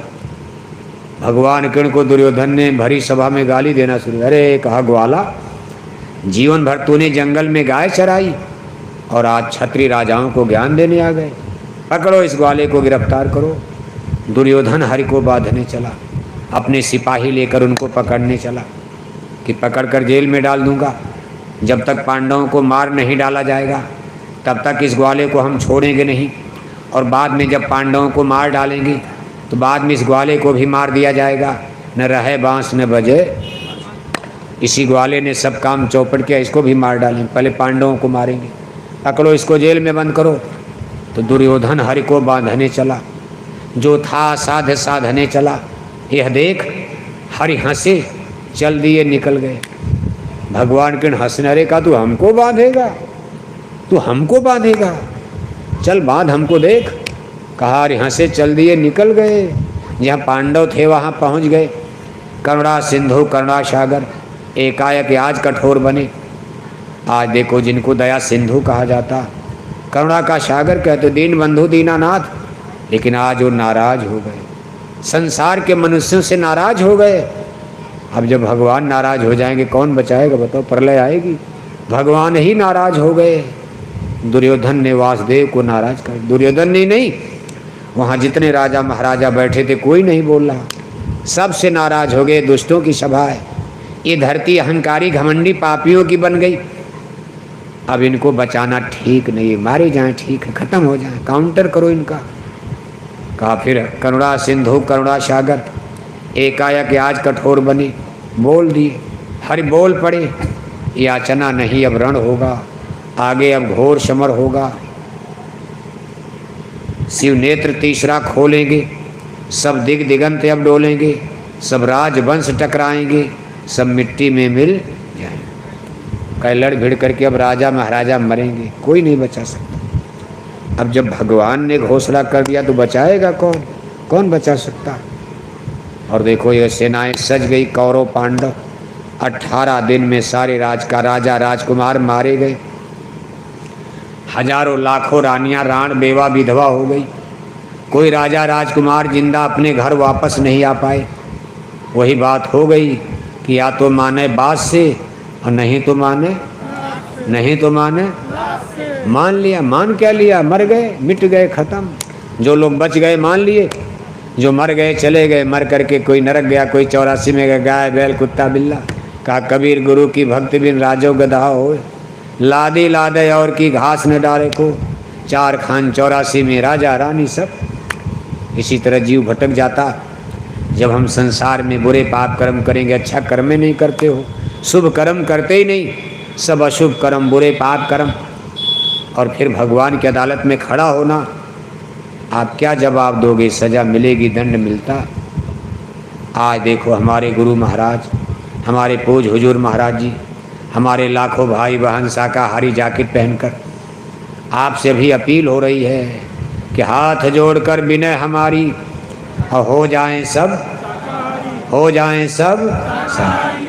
लेकिन आप आज हम लोगों का अरबों अरब रुपया, लाख 2 लाख करोड़ नहीं, जय गुरुदेव मिशन का अरबों अरब रुपया शाकाहारी धर्म, सनातन धर्म के प्रचार में, मछली अंडा शराब को बंद कराने में, समझाने बताने में अरबों अरब रुपया खर्च हो गया। 70 साल का समय बहुत होता। इतने रुपए खर्च हुए, इतना समय लगा, इतनी मेहनत। लेकिन आज इलाहाबाद में मछली खाने वाले घट रहे कि बढ़ रहे? शराब पीने वाले घट रहे कि बढ़ रहे? तब फिर वही बात होगी, या तो माने बात से, नहीं तो माने तो तैयार हो जाओ। फिर तैयार हो आप? नहीं अभी नहीं तो हमारे ऊपर दोष दोगे, बड़े अधर्मी हैं, बड़े निर्दयी हैं। ऐसा श्राप दे दिया, गंगा मैया की बाढ़ आ गई, गांव तक आ गई। हम श्राप देने नहीं आए, हम तो अभी भी आपसे अपील कर रहा है, आए करने आए। हमारी अपील पर ध्यान देना। सजा तो ईश्वर और परमात्मा की तरफ से मिलता, संत महात्मा नहीं। संत महात्मा तो मुक्ति का, सत्संग का, ज्ञान का बोध कराते हैं। डंडा मारने का अधिकार सिर्फ परमात्मा को होता। वो कहते आप सुनाते रहो, सुनाते रहे। महाराज कब तक सुनाए? कोई मान ही नहीं रहा। सुनाते रहो, कब तक सुनाएं? जब तक हमारे आने की इंतजारी करो, जब तक हमारा डंडा न बरसे, हम मना न कर दें, तब तक प्रचार करते रहो।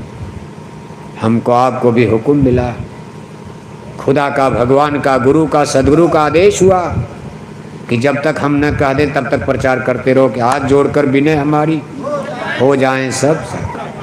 इसके बाद फिर डंडा बजेगा। लेकिन अब किस महाभारत युद्ध में प्रलय दूसरे तरह की आने वाली। जैसे भगवान राम ने धनुष उठाया खुद लंका पर, भगवान के ने धनुष नहीं उठाया। द्वापर काल में कहा भाई मैं युद्ध में रहूंगा, हथियार नहीं उठाऊंगा। और अब की बार कहा मैं युद्ध में भी नहीं रहूंगा, क्योंकि संत बड़े दयालु होते, नहीं रहेंगे। मरना कटना वो देख नहीं सकते। वो हमको आपको जिस चीज़ को समझाना बताना चाहते, रूहों पर रहम करो, जीवों पर दया करो। लेकिन अब कोई अपने कर्मों से मारा जाए, महापुरुष क्या करेंगे? अब की बार जो ऑपरेशन होने जा रहा, कुदरत का डंडा। अभी आपने इलाहाबाद में बाढ़ नहीं देखा, अभी आपने सूखा नहीं देखा, अभी आपने अकाल नहीं देखा, अभी आपने महामारी नहीं देखा, बड़ी बड़ी बीमारी नहीं देखा, अभी आपने युद्ध, महायुद्ध, विश्व युद्ध नहीं देखा, अभी आपने अणुबम परमाणु बम का प्रयोग नहीं देखा, अभी आपने हिंदू मुसलमानों का लड़ना नहीं देखा, और इसके बाद अभी आपने हिंदू जातियों का झगड़ा नहीं देखा। हिंदू जातियाँ, हिंदू मुसलमान तो होंगे ही, हिंदू जातियाँ ब्राह्मण हरिजन से लड़ जाएंगे, यादव ठाकुर से भिड़ते नजर आएंगे, जाट गुजर से लड़ जाएंगे, सब जातियाँ लड़ेंगी, सब धर्म लड़ेंगे। मलट्टी तैयार हो रही, सबकी तलवारें रगड़ी जा रही हैं। आप देख रहे हो, सभी जाति के झंडे खड़े हो गए, सभी जातियों ने पार्टी बना लिया। जिस पार्टी का नेता उसी पार्टी के लोग उसके साथ हो गए। इसका अंजाम सब दिल्ली की तरफ बढ़ रहे, कब लखनऊ की तरफ बढ़ रहे, कहा किला पर कब्जा करो। ये तो राजाओं की तरह से युद्ध की स्थिति, नगाड़े बजने लगे, क्रांति खड़ी हो गई, बंदूकें ले लिया, कभी हम मर जाएंगे मिट जाएंगे, लखनऊ नहीं छोड़ेंगे। जो पहले से काबिज का हम छोड़ेंगे नहीं, हमारे बाप दादों ने दिल्ली पर राज किया, हम छोड़ेंगे? सही है, कोई थाली में परोस कर देगा। और जिनको नहीं मिला, कहा हमारे बाप दादों को आपने रगड़ा है, अब हम दिल्ली पर ज़बरदस्ती कब्जा करेंगे।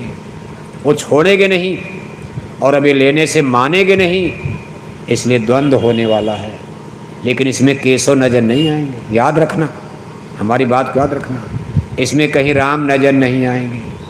कहा सब धर्म लड़ेंगे आपस में, वही धर्म अधर्म, धर्म के नाम पर अधर्म, धर्म नहीं लड़ेगा। धर्म तो एक किनारे हो जाएगा, अधर्म लड़ेंगे। अधर्म माने मंदिर में टन टन घंटी घंटे और 1-1 किलो मछली लड़ेंगे लोग, हिंदू मुसलमान सिख ईसाई, चारों तरफ कोलाहल कोहराम।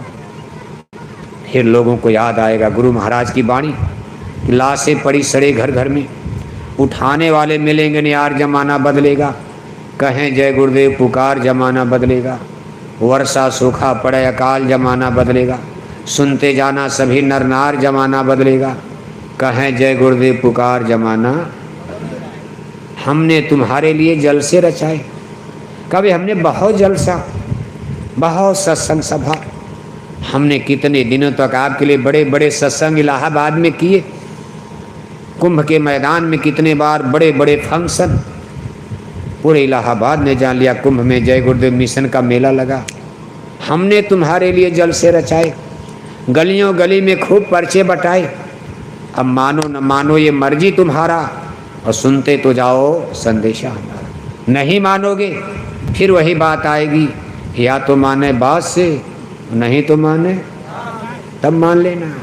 जीते रहोगे मान लेना, चले जाओगे दुनिया से। जैसे कोरोना में बहुत लोग चले गए, अब क्या करेंगे? वो तो दुनिया में आएंगे नहीं, आएंगे दूसरे रूप में आएंगे, किसी दूसरी शरीर में आएंगे, क्या पता। इसी तरह वो लोग भी कहते थे हम कुछ नहीं मानेंगे, हम नहीं मानेंगे आपकी बात, हम धर्म कर्म मानते नहीं, ईश्वर भगवान साधु संत। इसी तरह से संसार में प्रलय आने वाली है। दुनिया की स्थिति आप देख रहे हो, आकलन लगाओ, थोड़ा समाचार सुना करो। सबके घर में मोबाइल है, खोल करके देश दुनिया के हाल को देखो, दुनिया कहाँ जा रही। भारत का भी देखो, लखनऊ में क्या हो रहा, दिल्ली में क्या हो रहा, लंदन अमेरिका में क्या हो रहा, ईरान इराक में क्या, मुसलमानों के देश में क्या हो रहा, ईसाइयों के देश में क्या हो रहा, सिख लोग क्या कह रहे हैं, हिंदू क्या कह रहे हैं, मुसलमानों की क्या आवाज़ लग रही। इनकी आवाज़ का अंदाज़ा लगाओगे आप डर जाओगे, बड़ी भयंकर आवाज़ें उठ रही। ये भविष्य की क्रांति की चिनगारी, भयंकर क्रांति, विनाश की, ये विनाश की चिनगारी का संकेत दे रही है। कोई आदमी तो सही बोल ही नहीं रहा, न हिंदू सही बोल रहे, न मुसलमान सही बोल रहे, न सिख ईसाई सही बोल रहे, न कोई प्रधानमंत्री मुख्यमंत्री सही बोल रहा, न कोई MP MLA सही बोल रहा, न हमारा कोई धर्म गुरु सही बोल रहा। चारों तरफ सच्चाई कहाँ दब गई, छिप गई। अब उस सच्चाई को निकालने में जय गुरुदेव मिशन कितनी मेहनत करेगा, इतने नीचे दबा दिया है सच्चे धर्म को, सच्चे कर्म को, सच्चे सनातन को, इतना नीचे लोगों ने दबा दिया।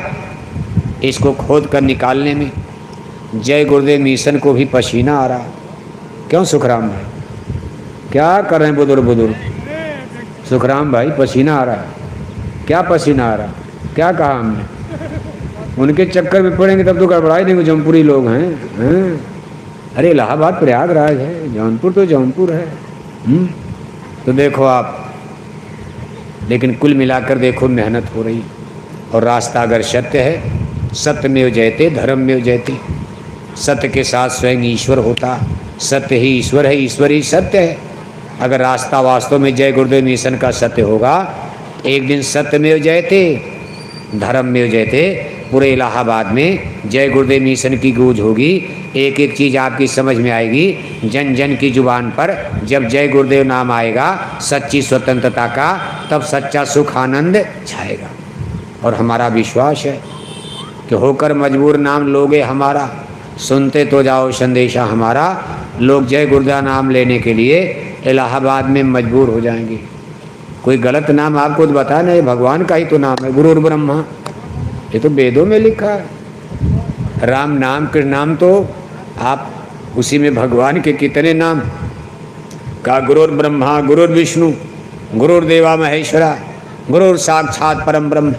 गुरु माने कोई हाड़ मास नहीं होता, गुरु का मतलब प्रकाश होता, और परमात्मा की पहचान प्रकाश में की जाती। हाड़ मास में भगवान नहीं है, कोई देवी देवता हाड़ मास में नहीं होते। कहा परम प्रकाश रूप भगवाना न तह पुन विज्ञान बिहाना। जैसे आपके चेहरे की पहचान, आपकी मूछ पर, आपके चेहरे पर आपका सौंदर्य फोटो फाटा बनाया जाता, ऐसे देवी देवता भगवान की पहचान, इसमें प्रकाश का मानक होता। भाई भगवान कैसे? का दिया का प्रकाश? नहीं नहीं नहीं नहीं। आसमान में पूरब में उगते सूरज का प्रकाश? का नहीं नहीं, ये भी नहीं। कहा चंद्रमा का प्रकाश होंगे? कहा हैं तो, लेकिन वो दूसरे नहीं, सबसे बड़े भगवान। का भाई दोपहर के सूरज का प्रकाश, या बिजली के बल्ब की तरह से प्रकाश, या बिजली की राड की तरह से प्रकाश, या मरकरी लाइट की तरह से प्रकाश? का नहीं नहीं नहीं। कहा परम प्रकाश रूप भगवाना न तह पुण्य ज्ञान बिहाना। कहते भाई कोटिन सूरज चाँद सितारे रोम रोम में करें उजारे। कहा क्या बयान किया जाए उस प्रकाश का?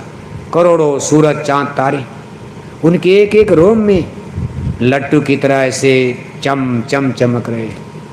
कितना प्रकाश वहाँ होगा, अखंड प्रकाश। इसी प्रकाश पर उनकी पहचान की जाती। और ये भेद जो जानेगा वही बताएगा। अब जिसने अंग्रेजी नहीं पढ़ी, बम्बई नहीं देखा, हमको बम्बई के बारे में क्या बताएगा?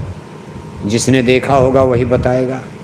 इसलिए किसी गुरु की खोज करो, जानकार की, कोई मिल जाए। हमारी दो चीज़ें अंत में याद रखना। एक तो अपने चूल्हे पर मुर्दा पकाना बंद कर दो जल्दी से जल्दी। दूसरी चीज़ किसी गुरु की खोज कर लो।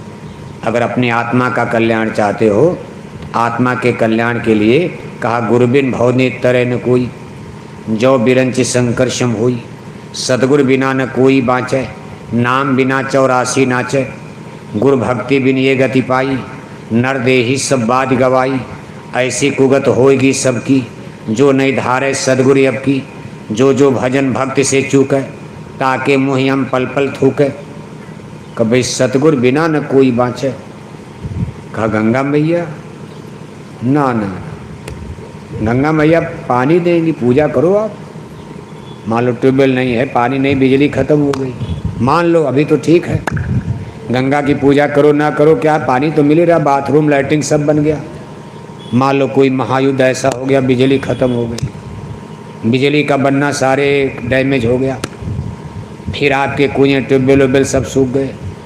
फिर यही गंगा मैया आपको पानी देंगी। पानी जीवन के लिए ज़रूरी है। रोटी तो 2-4 दिन ना मिले जिंदा रहोगे, पानी एक दिन ना मिले तो रात में चेहरे से आँखों से चिंगारी निकलेगी, पागल बन जाओगे। इसलिए गंगा मैया की पूजा क्यों होती है? हे गंगा मैया, आप हमारे भारत की प्यास बुझाने वाली माता हो। जी हाँ, से हमको इतनी बड़ी चीज़ मिल रही, लोग उनका भाई 2 फूल गंगा मैया पर भी चढ़ा दो, और कोई बुरा नहीं है। जहाँ से हमारे जीवन का ये तत्व प्राण, जल वाटर पानी मिल रहा, उस गंगा मैया की पूजा करना कोई पाप नहीं है। जिस धरती माता से आपको भोजन मिला, गेहूँ चावल सब्जी अनाज, सुबह उठकर उस धरती मैया को प्रणाम करो। सुबह उठते ही ऐसे धरती मैया को प्रणाम कर लिया, कोई पाप नहीं है। जिसमें एक देवता से पानी बरस रहा, खेत की सिंचाई, डीजल पेट्रोल बच रहा, उस बादल देवता के नाम पर कोई दिन पूजा कर लो, कोई पाप नहीं है। लेकिन अब आप कहो कि हे गंगा मैया हमको मुक्ति दे दो, तब गंगा मैया हाथ खड़ा कर देंगी। अरे कहेंगे भैया ये किसने बता दिया? लोमस ऋषि सुनो ये बाता, मुक्ति है सदगुरु के हाथा। मुक्ति के लिए तो गुरु की खोज करनी, गुरु के पास जाओ। हमारे पास मुक्ति, हम तो आपको जो देना हमारे पास जो दे दिया। अरे भाई जिसके खजाने में जो, वही तो आपको दान करेगा। गंगा मैया के खजाने में मुक्ति नहीं है।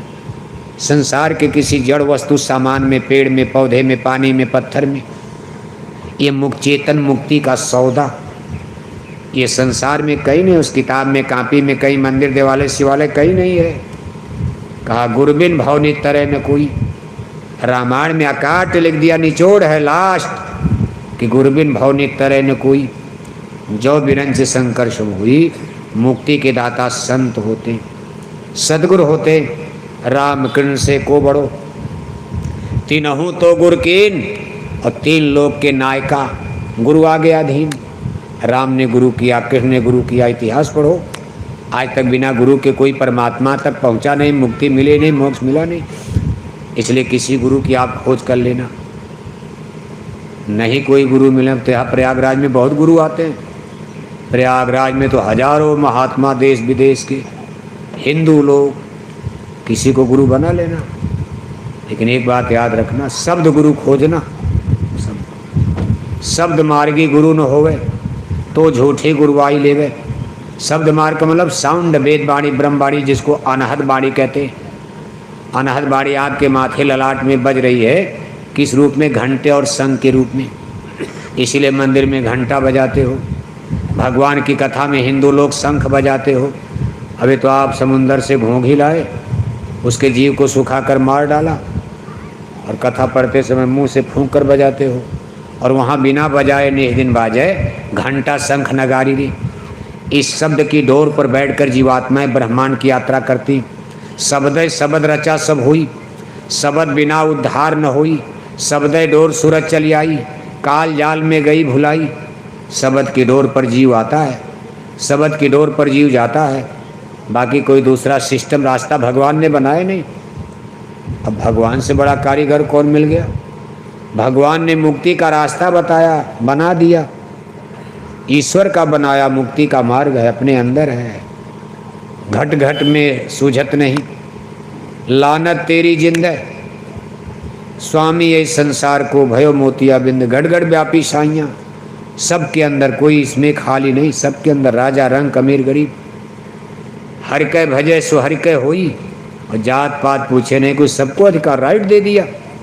परमात्मा की सच्ची समाजवादी व्यवस्था। कोई भगवान को पालो, बताओ आप। अगर आप भगवान को पा जाओगे तो आप अछूत रहोगे। आप भगवान आपसे प्यार करने लगा, आप परमात्मा के बंदे बन गए, आपका भगवान दोस्त बन गया। भगवान के घर में आप आने जाने लगे। अब इलाहाबाद के कोई आपकी थाली में ना खाए, क्या फर्क पड़ता? रविदास से लोगों ने कहा, महाराज लोग आपको अछूत कहते, चमार कहते। अरे रविदास ने कहा, ये अज्ञानी, इनको कहने दो। मैं जब भगवान के यहाँ पहुँचा तो भगवान ने तो गले लगा लिया। कहा, बेगमपुरा शहर है नाऊ, महल अनूप बनाते ठाऊं। पंचम किला तख्त सुल्तानी, बेन मनोहर बजती बानी। नहीं कोई रंक नहीं कोई राजा, जैसे सब वैसे रविदासा। अरे कहा, भाई मैं तो भगवान के यहाँ जब गया तो भगवान ने मुझको भी गले लगाया, मुझको भी वही जगह मिली जो सबके लिए। जैसे सब वैसे रविदासा, जैसे मैं वैसे वो। वहाँ न कोई अमीर न गरीब, न ऊंचा न नीचा। इसलिए यहाँ बनारस में, काशी में क्या हो रहा? रविदास जी काशी में पैदा थे। अरे कहा, इनको करने अज्ञानी हैं। वहाँ पहुँच गए तो फिर इनकी हमको क्या जरूरत, जब भगवान मिल गए। भगवान हमसे प्यार करते हैं कि छोटी बड़ी जातियों के लोग हमसे नहीं प्यार करेंगे, क्या फर्क पड़ता? हरि कै भजे सो हरि कै होई, और जाति पात पूछे नहीं। इसलिए यहाँ के रगड़े झगड़े में क्यों पड़ते हो? इस भौतिक की धरातल पर कभी सबको एक समान कोई नहीं बना सकता। रूस की क्रांति आप पढ़ते हो, लेनिन और स्टालिन के ज़माने में लाखों लोग मारे गए, और कहा भाई कम्युनिस्टवाद आएगा, साम्यवाद आएगा। लेकिन आज रूस का बुरा हाल हो रहा है। 14 टुकड़े में रूस बट गया, क्रांति हो गई रूस में। बहुत दिन नहीं चल पाया, लंगड़ा लंगड़ा रहेगा, अंधा अंधा रहेगा। आँखों का सूरदास पैदा होगा, कोई आँख देगा उसको? कौन देगा? इसमें कर्म कॉन्स्टिट्यूशन काम करता। माँ बाप सबको बराबर बराबर दौलत दे दिए। एक बेटे ने दारू में पीकर उड़ा दिया, एक बेटा बिजनेस व्यापार करके धनी मानी बन गया। इसमें माँ बाप का क्या कसूर है? माँ बाप का क्या दोष है? परमात्मा ने तो सबको दिया, लेकिन हम अपने कर्मों से चित हो गए। अब कौन है, उनका लूट कर हमको दे दो, उनको मार कर हमको दे दो, बड़ों का कत्ल करके उनकी कोठी हमको दे दो। ये भगवान को कभी मंजूर नहीं हो सकता। इसलिए नेताओं की कही सुनी बातें में मत फंसा करो। इस भौतिकी धरातल पर कोई भी सरकार, कोई भी पॉलिटिकल ऑर्गेनाइजेशन, कोई भी समाज सुधारक भगवान राम धरती पर जन्म लेकर सबको एक नहीं कर पाए। भगवान कृष्ण धरती पर जन्म लेकर सबको बराबर नहीं कर पाए। हमारे देश के नेता लीडर रामकृष्ण से बड़े नहीं हैं। गांधी और सुभाष चले गए, धरती की कटुता नहीं मिट पाई, झगड़ा बढ़ता गया, कौन मिटा पाएगा? नेता लोगों ने कहा जातियां मिटा दी जाएंगी। आज जातियों के नाम पर पार्टियां बन गई, मिटा पाए? भारत में 2-3 पार्टियां चलती थी, socialist, communist, Democrats, Republicans, Congress, और आज पार्टियों के नाम, जात के नाम पर पार्टियां, कम से कम 400-600 पार्टियां हर प्रदेश में, प्रांतों में हर जात की पार्टी बन गई। ये आपस में अगर टकरा जाएंगे, मर जाएंगे, कट जाएंगे, मिट जाएंगे, फिर राजपाट तो यहीं रह जाएगा, मर के सब चले जाओगे। हस्तिनापुर की गद्दी यहीं, राजा महाराजा मरे, रानियां राण बेवा विधवा, गद्दी कुर्सी यहीं रह जाएगी। इसलिए झगड़े झंझट नहीं, सोचो सत्संग में। सत्संग प्यार पैदा करता। आप इतने लोग बैठे, कौन किसकी जाति पूछता? भंडारा केसरवानी साहब का बन रहा, बनाने वाले कौन हैं? प्रसाद बन जाएगी, गुरु को भोग लग जाएगी, प्रसाद हो जाएगी। घर में पूरी है, सब्जी है, कहोगे भैया छूत हो, हम नहीं खाएंगी। और जब गुरु को भोग लग गई, प्रसाद हो गई, प्रसाद को कौन इनकार करेगा? ये प्रसाद है, इसको खाओगे पेट में जाएगा। घर में पूरी खाते हो, गैस बन जाएगी। और संगत में आकर पूरी खाए, आपके पेट की बीमारियां दूर हो जाएंगी, दिल दिमाग शुद्ध हो जाएगा। संतों की प्रसाद का प्रभाव होता। अब किसने बनाया ये फर्क नहीं है, भोग लग गया सदगुरु को, ये महाप्रसाद हो जाती। इसलिए संत और अध्यात्म, संत माने मास्टर, अध्यात्म माने एजुकेशन शिक्षा, और सत्संग माने स्कूल कॉलेज, तीनों चीज़ें हैं। ये स्कूल है, सत्संग पाठशाला है, स्कूल है। यहाँ आपको अध्यात्मवाद का ज्ञान दिया जा रहा। संत महात्मा मास्टर बनकर समझाते हैं, पढ़ाते हैं। और ये विद्या पढ़ लोगे तो दुनिया के बहुत रगड़े झगड़े खत्म तो नहीं होगा, चलती रहेगी दुनिया। हम लोग तो मर जाएंगे, न सुना पाएंगे, बहुत दिन आप रह पाओगे, न विद्यार्थी रहेगा, न मास्टर रहेगा। एक दिन हम सब लोग मर जाएंगे। आने वाली पीढ़ियाँ क्या करेंगी? हम लोग कोई ठेका लेकर आए हैं? लेकिन ये है कि एक आदर्श दे करके जाना चाहिए। अपने बाल बच्चों को, घर परिवार को एक आदर्श दो कि भाई हमारे बाप दादे पुरखे पूर्वज इस मार्ग पर चले।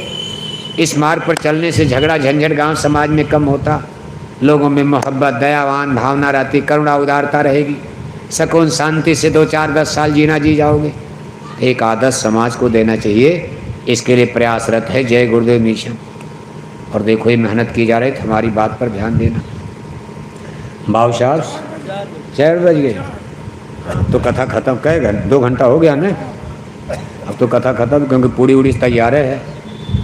देखो केसरवानी साहब ने बड़े मेहनत, हम तो देख कर आए, बड़ा बड़ा भगोना चढ़ा, पूरी, कहीं हलवा बन रहा, कहीं सब्जी बन रही। अब आप कहोगे महाराज कब तक कथा करो, पूरी तो ठंडी हो जाएगी तब तक। और 4 बज गया तो भूख तो लगी गई होगी, सत्संग में भूख बहुत लगती। और 4 बजे नाश्ता का समय होता ही है।